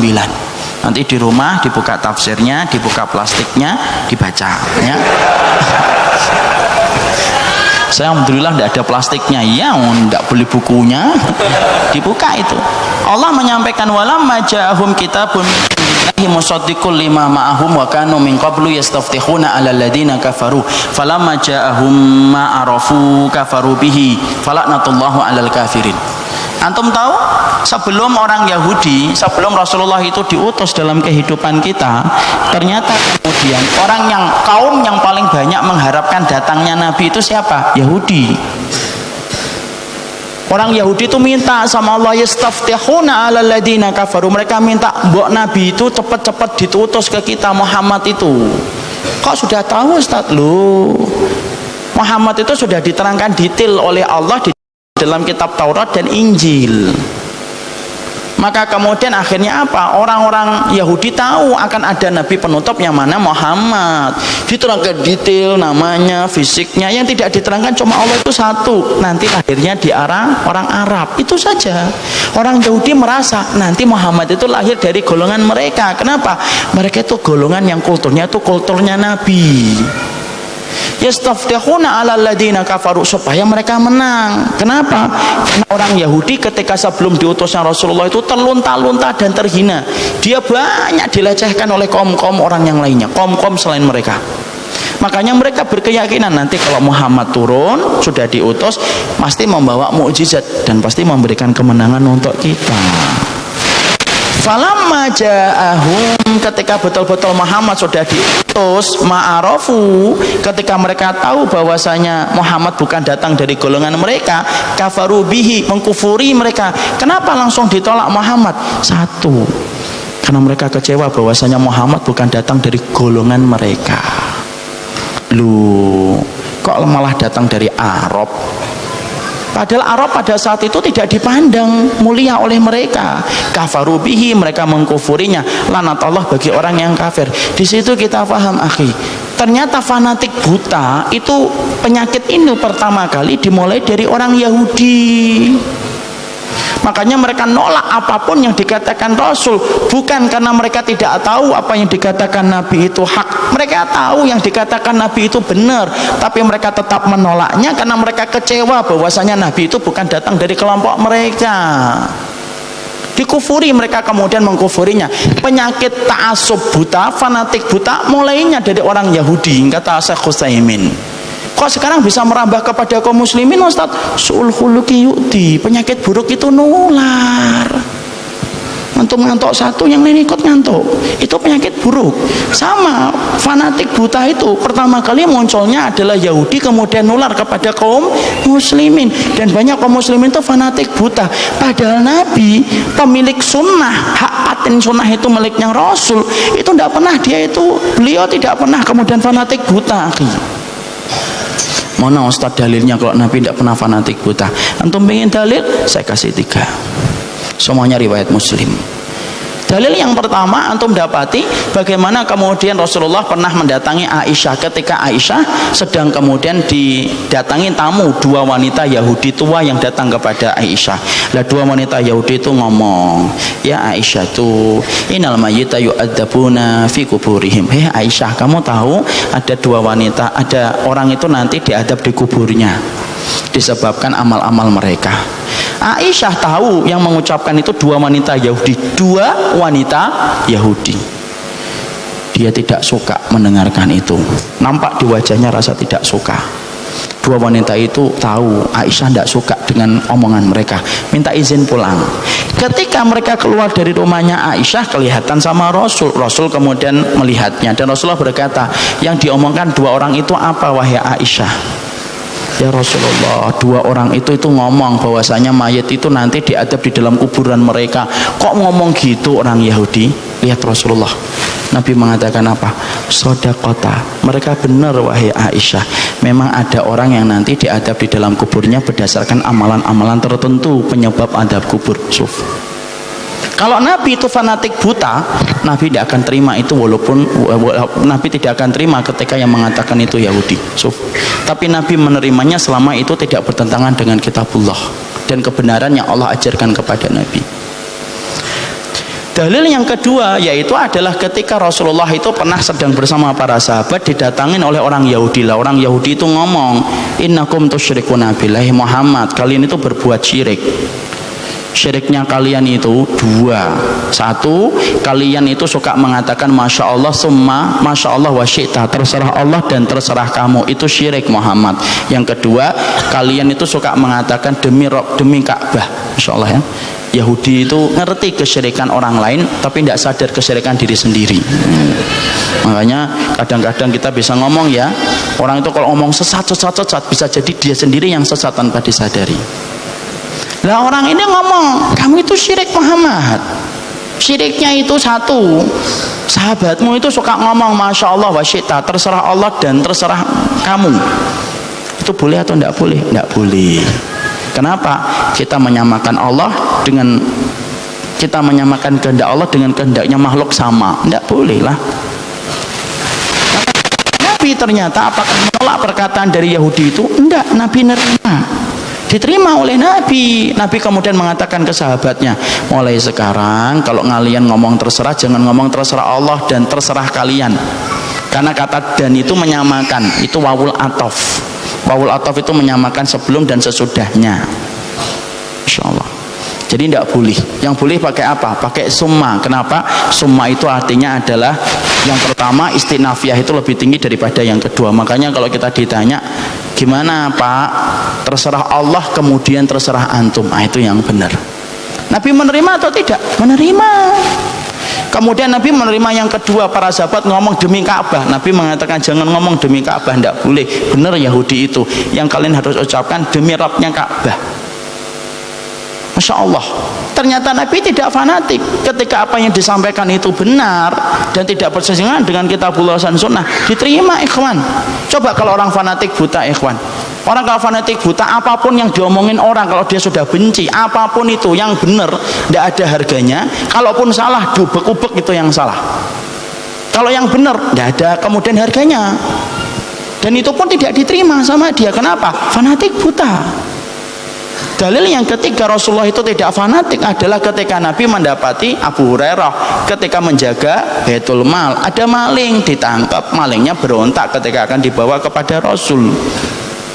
Maling itu mengadakan win-win solution. Udah gini, jalan tengah, saya lepaskan saya, tapi saya akan mengajarkan kamu satu kalimat yang kamu tidak akan pernah diganggu setan kalau menjelang tidur. Apa itu? Baca ayat kursi. Dilepaskan itu kemudian malingnya. Pagi harinya Rasulullah bersabda kepada Abu Hurairah, Abu Hurairah, tadi malam ada apa? Iya ya Rasul, tadi malam ada maling. Ngajarin apa? Ayat kursi. Insya Allah ya, malingnya zaman salaf itu ngajarin ayat kursi. Kemudian ngajarin ayat kursi. Ternyata Nabi kemudian bersabdanya apa? Sodakoka wahwa kadub wadaka syaitan. Yang diucapkan maling itu benar, wahwa kadub, tapi dia pendusta. Wadaka syaitan, itu syaitan loh Abu Hurairah. Suf. Tapi apakah Nabi menolak apa yang diajarkan beliau, apa yang diajarkan oleh maling itu? Enggak. Kita hari ini mendapati sunnah, ditetapkan Nabi dalam sunnah. Ana dan antum setiap malam diperintahkan untuk membaca ayat kursi. Di situ kita lihat ikhwan, disitulah kita mendapati sunnah itu bukan berarti kita fanatik buta. Bisa jadi kebenaran itu ada pihak yang lainnya dan kemudian kita ada kekurangan. Makanya maaf ikhwan, jangan pernah memaksumkan orang yang kita ambil ilmunya, jangan pernah memaksumkan kelompok kita, karena kemaksuman itu telah wafat dengan wafatnya Rasulullah dan tidak ada lagi yang maksum setelah Rasulullah itu meninggal dunia. Makanya kalau kemudian kita tidak memahami ini, bahaya. Nanti kita memaksumkan ustadz kita. Memaksumkan itu apa sih ustadz? Memaksumkan itu menganggap pasti benar. Kalau kita sudah memaksumkan kelompok kita dan ustadz kita, seakan-akan ustadz kita tidak mungkin salah dan semuanya pasti benar, antum akan melihat orang lain yang berbeda dengan ustadz antum seakan-akan beda dengan Rasulullah. Makanya antum benci sebagaimana bencinya sama orang kafir, padahal itu orang yang beriman. Kenapa? Antum sih sudah menganggap ustadznya sebagaimana Nabi yang tidak mungkin salah. Kemaksuman itu akhi sudah wafat dengan wafatnya Rasul di atas pangkuan Aisyah. Kalau kita kemudian sudah tidak sadar memaksumkan orang, ustadz saya itu ustadz kabir, kibar dia, kitab lewat semuanya. Lalu kemudian ternyata kemudian kita anggap sudah sebagaimana Nabi. Nah, itu fatal. Antum akan lihat siapapun nanti yang dibenci sama ustadz antum ketika antum sudah memaksumkan, antum seakan-akan membenci orang itu karena orang itu seakan-akan membenci Rasul. Makanya lihat kan hari ini ada orang yang tipenya hanya melihat 1-2 perbedaan, itu kayak melihat sama orang kafir. Kenapa? Karena sudah ditempatkan orang yang berbeda dengan ustadznya itu seakan-akan beda dengan Rasul. Padahal maksum itu ada enggak? Tidak ada yang maksum lagi. Ustadz siapa yang maksum di atas muka bumi ini? Tidak ada yang maksum akhi. Umar minta tidak maksum, ustadz yang lainnya tidak maksum. Radio itu tidak maksum, radio saya tidak maksum, televisi saya tidak maksum, televisi antum tidak maksum. Tidak usah memaksumkan lah. Kalau antum sudah memaksumkan, berarti antum apa? Antum akan hujat orang lain, tetapi antum merasa berpahala. Dan akhirnya apa? Sibuk sama orang muslim tetapi membiarkan orang kafir. Orang muslim tidak selamat dari lisan kita, tapi orang kafir selamat dari lisan kita. Saya ambilkan contoh ya, kalau tidak ada lagi yang maksum. Ali bin Abi Thalib. Ali bin Abi Thalib itu, ikhwan, sebelum saya nanya tentang Ali bin Abi Thalib, antum tahu masa iddah ya? Masa iddah tahu? Masa iddah tahu? Sabar sayang ya. Masa iddah tahu? Masa iddah tahu atau tidak? Tahu, insyaallah. Masa iddah seorang wanita kalau suaminya meninggal, itu masa iddahnya berapa? Berapa? 4 bulan 10 hari. Kalau ada seorang wanita diceraikan sama suaminya, masa iddahnya berapa? Ada seorang suami nyeraikan istrinya, saya cerai kamu. Ada laki-laki yang sudah naksir lama, kemudian dia pengen nikahin. Wanita itu ngomong sama laki-laki yang ngincer dia, jangan sekarang, nanti masa iddah saya selesai. Masa iddahnya berapa? A 3 bulan, B 4 bulan, C 5 bulan. Siapa yang mengatakan A? Angkat tangan dulu. Masya Allah ya. Yang mengatakan B? Mengatakan C? Ya Allah. Yang tidak mengangkat tangan semoga diampuni oleh Allah. Siapa yang menjawab C? Salah. Siapa yang menjawab B? Salah. Siapa yang menjawab A? Salah. Antum jangan tertipu bahwasanya seorang laki-laki kalau menceraikan istrinya, maka kemudian masa iddahnya itu 3 kali masa suci. Lah itu tidak mesti 3 bulan, karena masa iddahnya perempuan kan beda-beda. Ya, itu wanita. Kalau ada wanita hamil kemudian dia mengandung, dicerai sama suaminya, masa iddahnya sampai kapan? Sampai melahirkan. Insyaallah ya, kalau hamil antum tahu insyaallah. Kemudian ini contohnya, ini sering saya sampaikan. Kemudian ada wanita hamil, kemudian suaminya meninggal dunia. Dia hamil, suaminya meninggal dunia. Kata Ali bin Abi Thalib, ditanyakan kepada beliau, wahai Ali, ya Ali, suami istri saya itu hamil, kemudian ada fulanah itu hamil, kemudian suaminya itu meninggal dunia, masa iddahnya gimana? Ali bin Abi Thalib itu mengatakan, bi'at walil ajalaini minhuma, diambil mana sisa masa iddah yang lebih panjang. Kalau suaminya itu meninggal padahal istrinya baru usia 1 bulan, maka kemudian sisanya yang lebih panjang yang mana? Istrinya baru 1 bulan mengandung, kemudian suaminya meninggal, sisanya lebih panjang yang mana? Antara 4 bulan 10 hari dengan 8 bulan, yang panjang mana? 8 bulan, berarti masa iddahnya sampai melahirkan. Tapi kalau ada seorang istri tinggal 5 hari lagi melahirkan, suaminya meninggal, mana yang lebih panjang masa iddahnya? Meninggal dunia. Kenapa? 4 bulan 10 hari, berarti masa iddahnya 4 bulan 10 hari. Diambil mana yang sisanya lebih panjang. Itu kata Ali bin Abi Thalib. Ali bin Abi Thalib salah atau benar, ikhwan? A salah, B benar, C bisa salah bisa benar.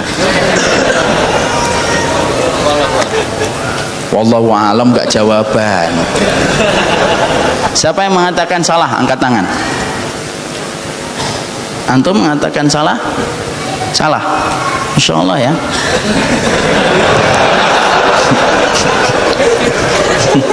Jamaah Masjid Istiqomah sudah bisa nyalain Ali bin Abi Thalib. Siapa yang mengatakan benar? Insyaallah antum ini antara ndak ngerti sama bingung tipis batasannya. Ikhwan, jawaban dari Ali bin Abi Thalib salah. Kenapa salah Ustaz? Karena ada satu hadis Rasulullah SAW. Rasulullah itu pernah ditanya sama wanita yang baru saja melahirkan, suaminya meninggal dunia. Kemudian dia melahirkan setelah suaminya meninggal dunia. Kemudian diketok pintu rumahnya sama seorang laki-laki, saya pengen melamar dirimu. Loh, suami saya baru meninggal, tapi kan kamu sudah melahirkan. Aku gak akan tentukan ini sampai aku tanya dulu sama Rasul. Tanya sama Rasul, Rasul mengatakan, akbili, terima saja kalau kamu ridho kepada keputusan lamarannya, insyaallah.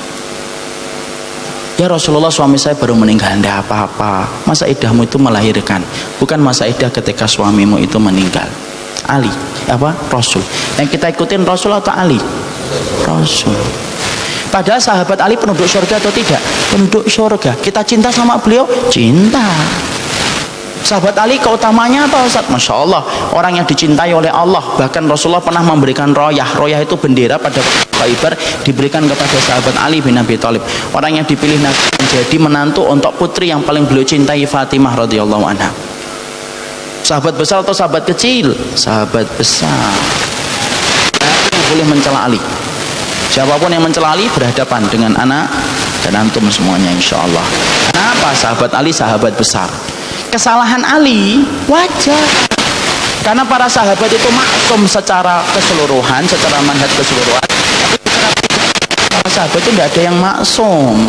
Dan kemudian Ali bin Abi Thalib, Masya Allah, Ali bin Abi Thalib salah. Kenapa? Karena beliau tidak tahu hadis tadi. Ketika kemudian ada wanita bertanya kepada Nabi, kok bisa tidak tahu Ustaz? Loh, sahabat besar itu tidak setiap waktu menemani Rasul karena beban tugas besar yang diberikan Nabi kepada mereka. Itulah kunci jawaban dari pertanyaan kita. Kenapa para sahabat besar kok sedikit sekali meriwayatkan hadis Ustaz? Karena beban amanah mereka itu tugasnya banyak. Kalau Ali tahu hadis tadi, ketika wanita itu nanya sama Rasulullah, Ali pasti ngikutin Rasul atau tidak? Pasti. Tapi tidak tahu, sebagaimana manusia biasa bisa salah, akhirnya dia tidak tahu. Loh, kalau Ali saja bisa salah, loh apalagi Ustaz Jabodetabek, ya wajar lah. Bandung Raya apalagi. Jadi ente tidak usah kemudian memaksumkan Ustadz antum, anak juga tidak memaksumkan Ustadz anak. Supaya apa? Kalau kita sudah tidak memaksumkan, berakhlak itu indah, akhi. Maka kita ngelihat orang lain ataupun Ustadz lain, walaupun kita satu dan dua kita mungkin tidak setuju, kita tetap menghormati. Kenapa? Karena kita tidak memaksumkan ketika kita tidak ta'assub buta. Lah kalau ilmu kita tidak seindah akhlak, ya susah akhirnya. Padahal komitmen kita itu apa? Komitmen akhlak. Makanya itulah yang menjadikan kita memahami, loh, Ali aja tidak maksum, akhi. Apalagi Ustadz hari ini. Imam Abu Hanifah aja tidak maksum kok. Anda kan pernah nyampaikan ke antum kan? Salah satu keplesetnya Imam Abu Hanifah yaitu adalah ketika beliau membolehkan seorang wanita nikah tanpa wali. Boleh nggak nikah tanpa wali, akhi? Nggak boleh. Kenapa Ustaz? Karena ada hadis Rasulullah, ayyuma imra'atin nakahat bin ghairi idzni waliha fa nikahu batilun. Perempuan mana saja yang nikah tanpa wali, pernikahannya batal. Lah Imam Abu Hanifah kok bisa berlainan dengan apa yang disampaikan Rasul, Ustaz? Loh, Imam Abu Hanifah tinggal di Kufah. Kufah banyak pemalsu hadis, banyak pakai kias. Imam Abu Hanifah kiasnya apa? Tasluhu lil mar'ati tatasarraf fi maliha wa kadzalika tasluhu an tatasarraf fi irdiha. Wanita boleh ngelola hartanya tanpa wali. Berarti wanita boleh mengelola kehormatannya tanpa wali. Kenapa? Karena Imam Abu Hanifah tinggal di Kufah. Lah Kufah tinggalnya kemudian banyak pemalsu hadis, makanya banyak pakai kias. Kalau Imam Abu Hanifah tahu hadis tadi atau hadis tadi dianggap sahih oleh Imam Abu Hanifah, Imam Abu Hanifah ngambil itu atau tidak? Ngambil itu. Kenapa? Imam Abu Hanifah itu komitmennya terhadap sunnah itu tinggi. Kenapa Imam Abu Hanifah bisa salah? Karena sudah hati-hati. Dan kesalahan mustahid itu dapat satu, kalaupun benar dapat dua, kalau salah dapat satu. Dan itu tidak mengeluarkan Imam Abu Hanifah dari sunnah. Sekarang coba lihat, satu dua hal kemudian kepleset, langsung oh ini tidak berjalan di atas kebenaran yang hak. Bukan kalau katakan off kan ya. Makanya kemudian akhirnya menjadikan orang akhirnya benci. Akhirnya apa? Bukannya kita habis taklim akhirnya menjadi tambah mencintai orang yang beriman. Ketika kita habis taklim banyak membenci setiap orang. Ikhwan, kalau kemudian ilmu yang kita pelajari akhirnya membuat kita banyak membenci orang, anak khawatir jangan-jangan itu racun yang ditambah dengan rempah-rempah, kita tidak ngerti karena rempah-rempahnya yang kuat, bau racunnya hilang, akhirnya apa? Membenci setiap orang. Dan kita khawatir salah satu sifat khawaris itu kayak gitu. Sifat khawaris itu apa? Salah satu sifatnya mempesona dalam ibadah, mempesona dalam kemudian ibadah. Mereka kalau baca Quran, anak dan antum tidak bisa menandinginya. Kalau kemudian sudah melakukan puasa, anak dan antum tidak bisa menandinginya. Tapi mereka telah keluar Islam sebagaimana panah keluar dari busurnya. Sifat mereka kayak apa ya Rasul? Memerangi kaum muslimin, membiarkan orang kafir dan orang musyrik. Orang muslim tidak ada yang selamat dari lisannya dan tulisannya. Orang kafir selamat dari tulisannya. Dan itu semacam itu. Ada loh, saya kalau boleh cerita dikit aja. Ada seorang itu ketika saya habis nganterkan bantuan ke Suriah dulu dan ada masalah sedikit, Masya Allah langsung dihujani dengan fitnah bermacam-macam, isi selah ketangkap bla bla bla macam-macam. Tidak ada satupun yang tabayun sama anak. Takfirilah, ini terbukti kedoknya fans boynya supaya taubat. Nah, selalu gitu tulisannya. Ya, selalu begitu. Ya khairlah insyaallah. Saya kemudian alhamdulillah dengan izin Allah tidak ada apa-apa, kemudian nyampaikan aja laporan yang ke sana tuh ngapain. Kemudian ikhwan-ikhwan datang ke rumah saya, banyak sekali ikhwan. Kemudian ngobrol-ngobrol, kemudian ada yang ngomong, Ustaz ini loh Ustaz, akun-akun yang kemudian memfitnah antum. Alah, anak tidak ada sempat ngurusin kayak gitu, biarin aja, tidak apa-apa. Tapi ini fulannya, alah tidak usah. Tapi sempat saya ngelihat beberapa akun.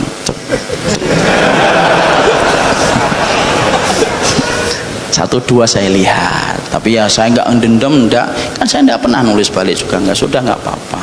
Yang saya sayangkan kenapa sih nggak mau tabayun? Kan WA ada, telepon bisa, nomor telepon ada, ngomong dong. Kemarin ngapain di sono? Kan enak kan ngomong kan? Kan apalagi sekarang ada TM, bayar 4.000 bisa 1 jam, ya kan? Ngomong baik-baik itu apa susahnya? Khairlah, enggak apa-apa, enggak ada masalah, sudah. Ternyata ada salah satu akun yang sempat saya lihat itu, oh itu Pak. Ternyata beberapa bulan setelah itu, saya kemudian sempat membaca akun itu, sempat kemudian ada polemik lagi, dia membuat akun itu, membuat statusnya apa? Saat itu antum tahu ada sebuah kejadian tentang Ahoker yang sempat mengadakan upacara lilin. Kemudian ada suara adzan, kemudian sempat disorakin. Antum pernah lihat videonya?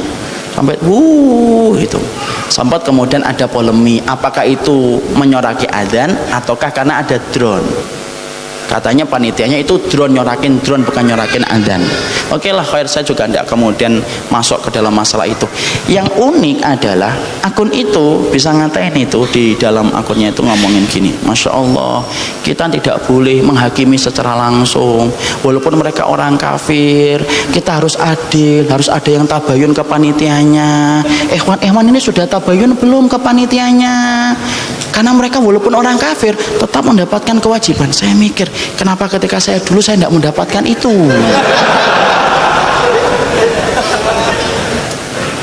Kan wajar kan saya nanya kayak gitu, karena saya kan masih berislam, saya masih beriman sama Allah dan Rasul. Kenapa ketika panitianya jelas-jelas kafir, yang kemudian jelas bahwasanya acara itu acara bukan hanya bid'ah loh, acara tidak jelas, hidupin lilin, coba bid'ah atau nggak jelas itu? Nggak jelas, hidupin lilin kok. Emang kemudian jagain babi apa ngempet? Nggak tahu. Jagain lilin kayak gitu, kan jelas acaranya secara syariat Islam, kan tidak ada syariat Islam untuk itu. Tapi Masya Allah, di situ kemudian disampaikan bahwasanya kenapa tidak ditabayun? Masya Allah, padahal saya juga berhak untuk ditabayun kan? Kenapa semacam ini? Makanya saya khawatir jangan-jangan nanti kita akhirnya menjadi apa? Orang yang mampu mendatangkan keselamatan bagi orang kafir, tapi tidak mampu mendatangkan keselamatan bagi seorang muslim. Sifatnya apa? Khawarij. Bisa jadi kita sering ngomong sesuatu, bisa jadi itu kembalinya kepada kita loh itu. Makanya apa? Satu, kenapa kita susah berakhlak? Kalau sudah ta'assub buta, tidak ada akhlak. Pada zaman dulu 4 madhab, lu sampai membuat hadis palsu aja mereka benerin. Itu yang pertama. Yang kedua, kenapa kita tidak bisa untuk menjaga akhlak? Yang kedua, karena tidak ngerti perbedaan para ulama. Padahal perbedaan para ulama itu ada atau tidak ada? Ada. Kalau memang ada perbedaan, katakan ada perbedaan. Kalau tidak ada perbedaan, katakan tidak ada perbedaan. Contohnya, kalau ada perbedaan sampaikan siapa yang berbeda, bagaimana. Cara menghormati perbedaan itu penting sekali. Imam Syafi'i tadi pagi di Cisangkui saya menyampaikan, Imam Syafi'i itu kalau pas ketika sholat di Baghdad itu kemudian beliau tidak pakai kunut, padahal beliau adalah ulama yang menetapkan kunut subuh itu termasuk dari subuh.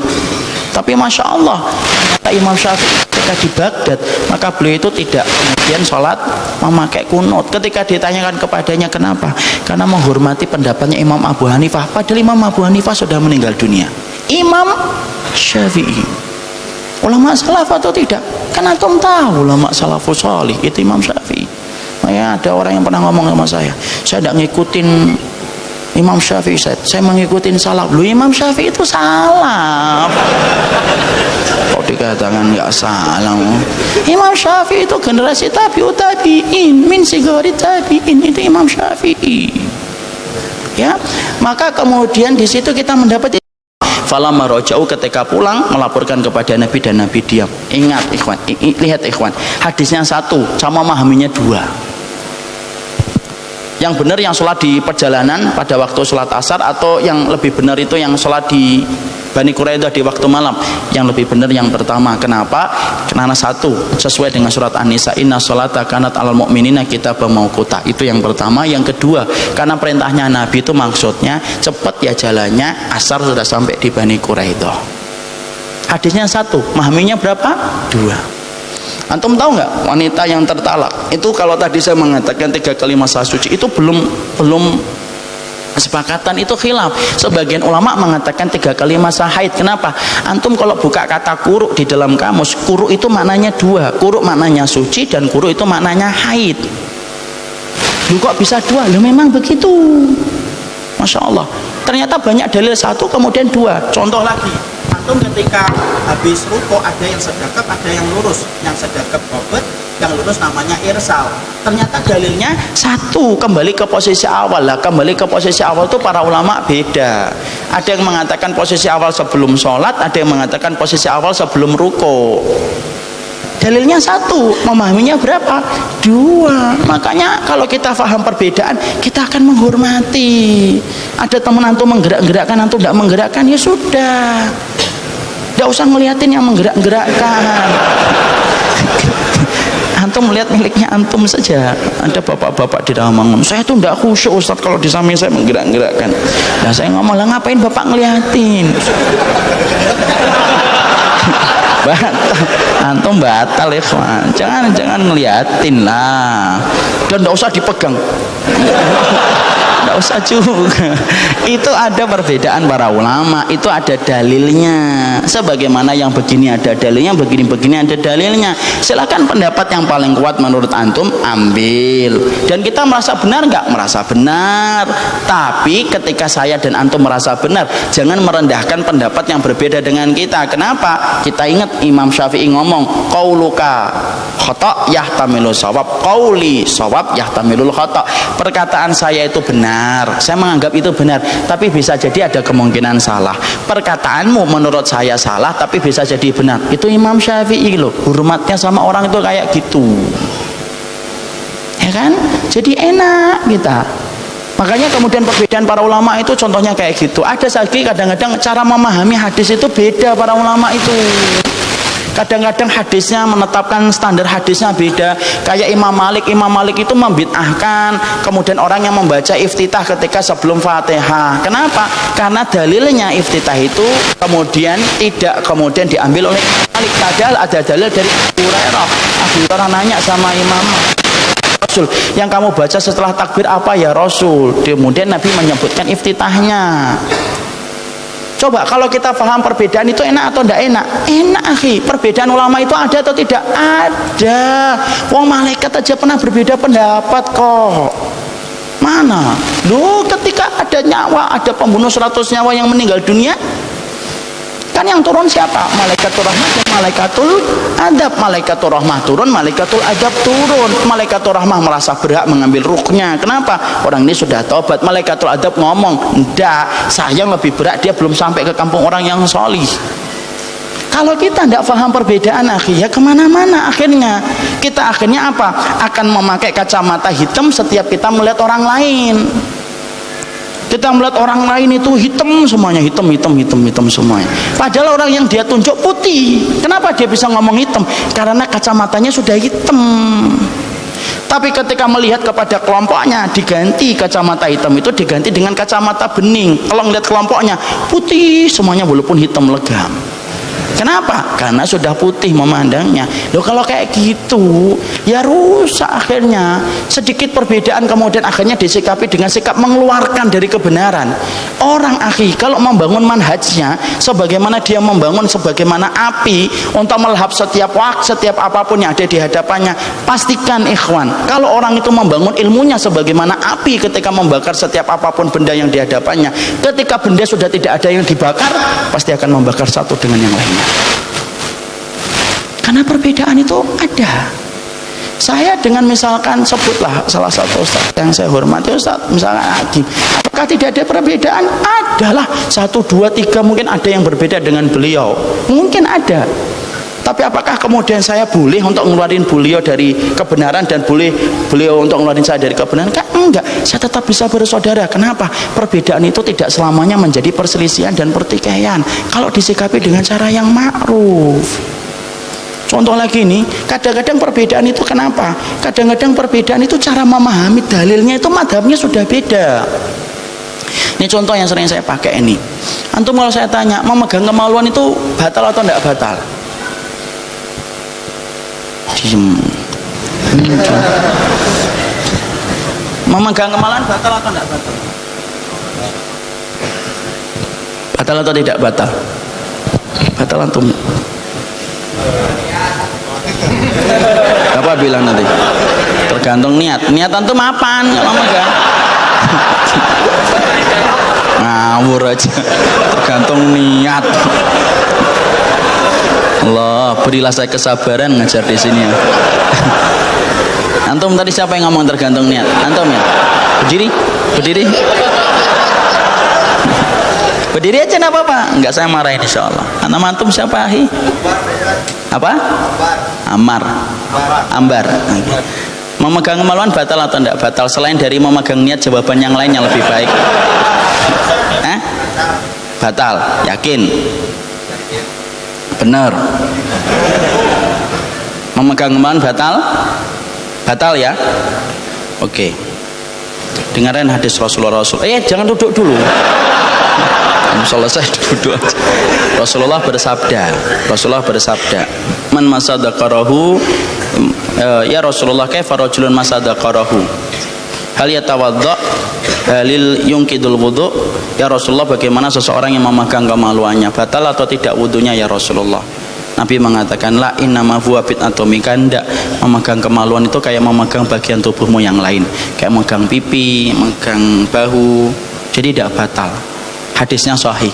Batal atau tidak batal? Tidak. Jangan duduk dulu, berdiri. Nanti berdiri. Duduk. Ya Allah, cepat sekali hatinya berubah. Tolong ya, akhwat-akhwat ya, jangan cari ikhwan kayak gini. Enggak bercanda. Antum sekarang batal atau tidak batal? Tidak batal. Yakin? Yakin. Nah, dengerin ya hadis Rasulullah. Ada hadis Rasulullah SAW bersabda, man masadaqarahu falyatawadda, siapapun yang memegang kemaluan wajib berwudu. Batal ya Rasulullah? Batal. Batal atau enggak? Nah, biarin aja, biarkan dia terombang ambing akhir. Batal atau enggak batal? Loh, hadisnya kedua, Rasulullah ditanya, ya Rasulullah gimana megang kemaluan? Barang siapa yang megang kemaluan batal. Hadisnya sahih, batal atau tidak batal? Nggak, saya tanya sama antum, batal atau tidak batal? Tidak ada hubungannya. Sudah duduk akhirnya. Semoga Allah merahmati antum. Ikhwan, dua-dua hadisnya sahih akhi. Ya terus gimana Ustaz? Apakah Nabi kemudian kontradiktif? Tidak mungkin Nabi kontradiktif. Nabi itu berjalan dan berkata dengan wahyu. Terus gimana dua hadis itu? Kita yang bodoh tidak memahaminya dengan benar. Cara memahaminya gimana Ustaz? Satu, ada yang menggunakan madhab tarjih. Madhab tarjih itu apa? Ada yang menguatkan hadis yang pertama, ada yang menguatkan hadis yang kedua. Kalau dia menguatkan hadis yang pertama berarti tidak batal. Kalau dia menguatkan hadis yang kedua berarti batal. Itu disebut apa? Madhab tarjih. Yang kedua, ada yang disebut madhabun nasikh. Dicari dulu mana sejarahnya yang datang duluan dan mana yang datang belakangan. Hadis yang datang belakangan menghapuskan kedudukan hukum hadis sebelumnya. Itu namanya apa? Madhabun nasikh.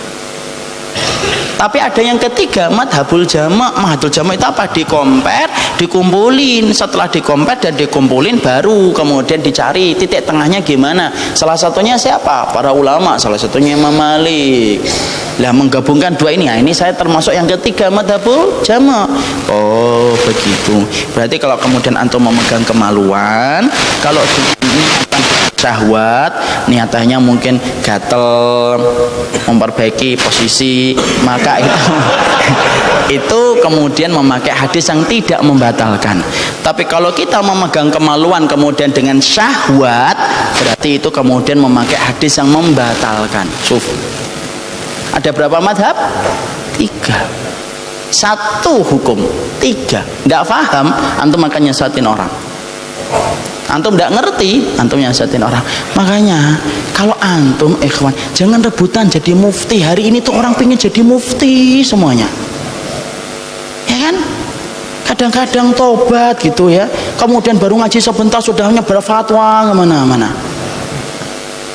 Jangan jadi mufti, jangan rebutan jadi mufti kalau tidak paham. Makanya disitulah kita paham kenapa para ulama itu berbeda. Lah kita pahami itu supaya kita pandai menghormati orang lain. Bagaimana yang diajarkan salaful ummah. Imam Syafi'i itu setiap siang debat dengan sama Yunus As-Sodafi. Tapi kalau malam Imam Syafi'i itu dipegang tangannya Yunus dan berkata, walaupun kita tidak sepakat dalam banyak hal, tapi setidaknya kan kita seorang mukmin yang kemudian telah dipersaudarakan oleh Allah. Imam Syafi'i.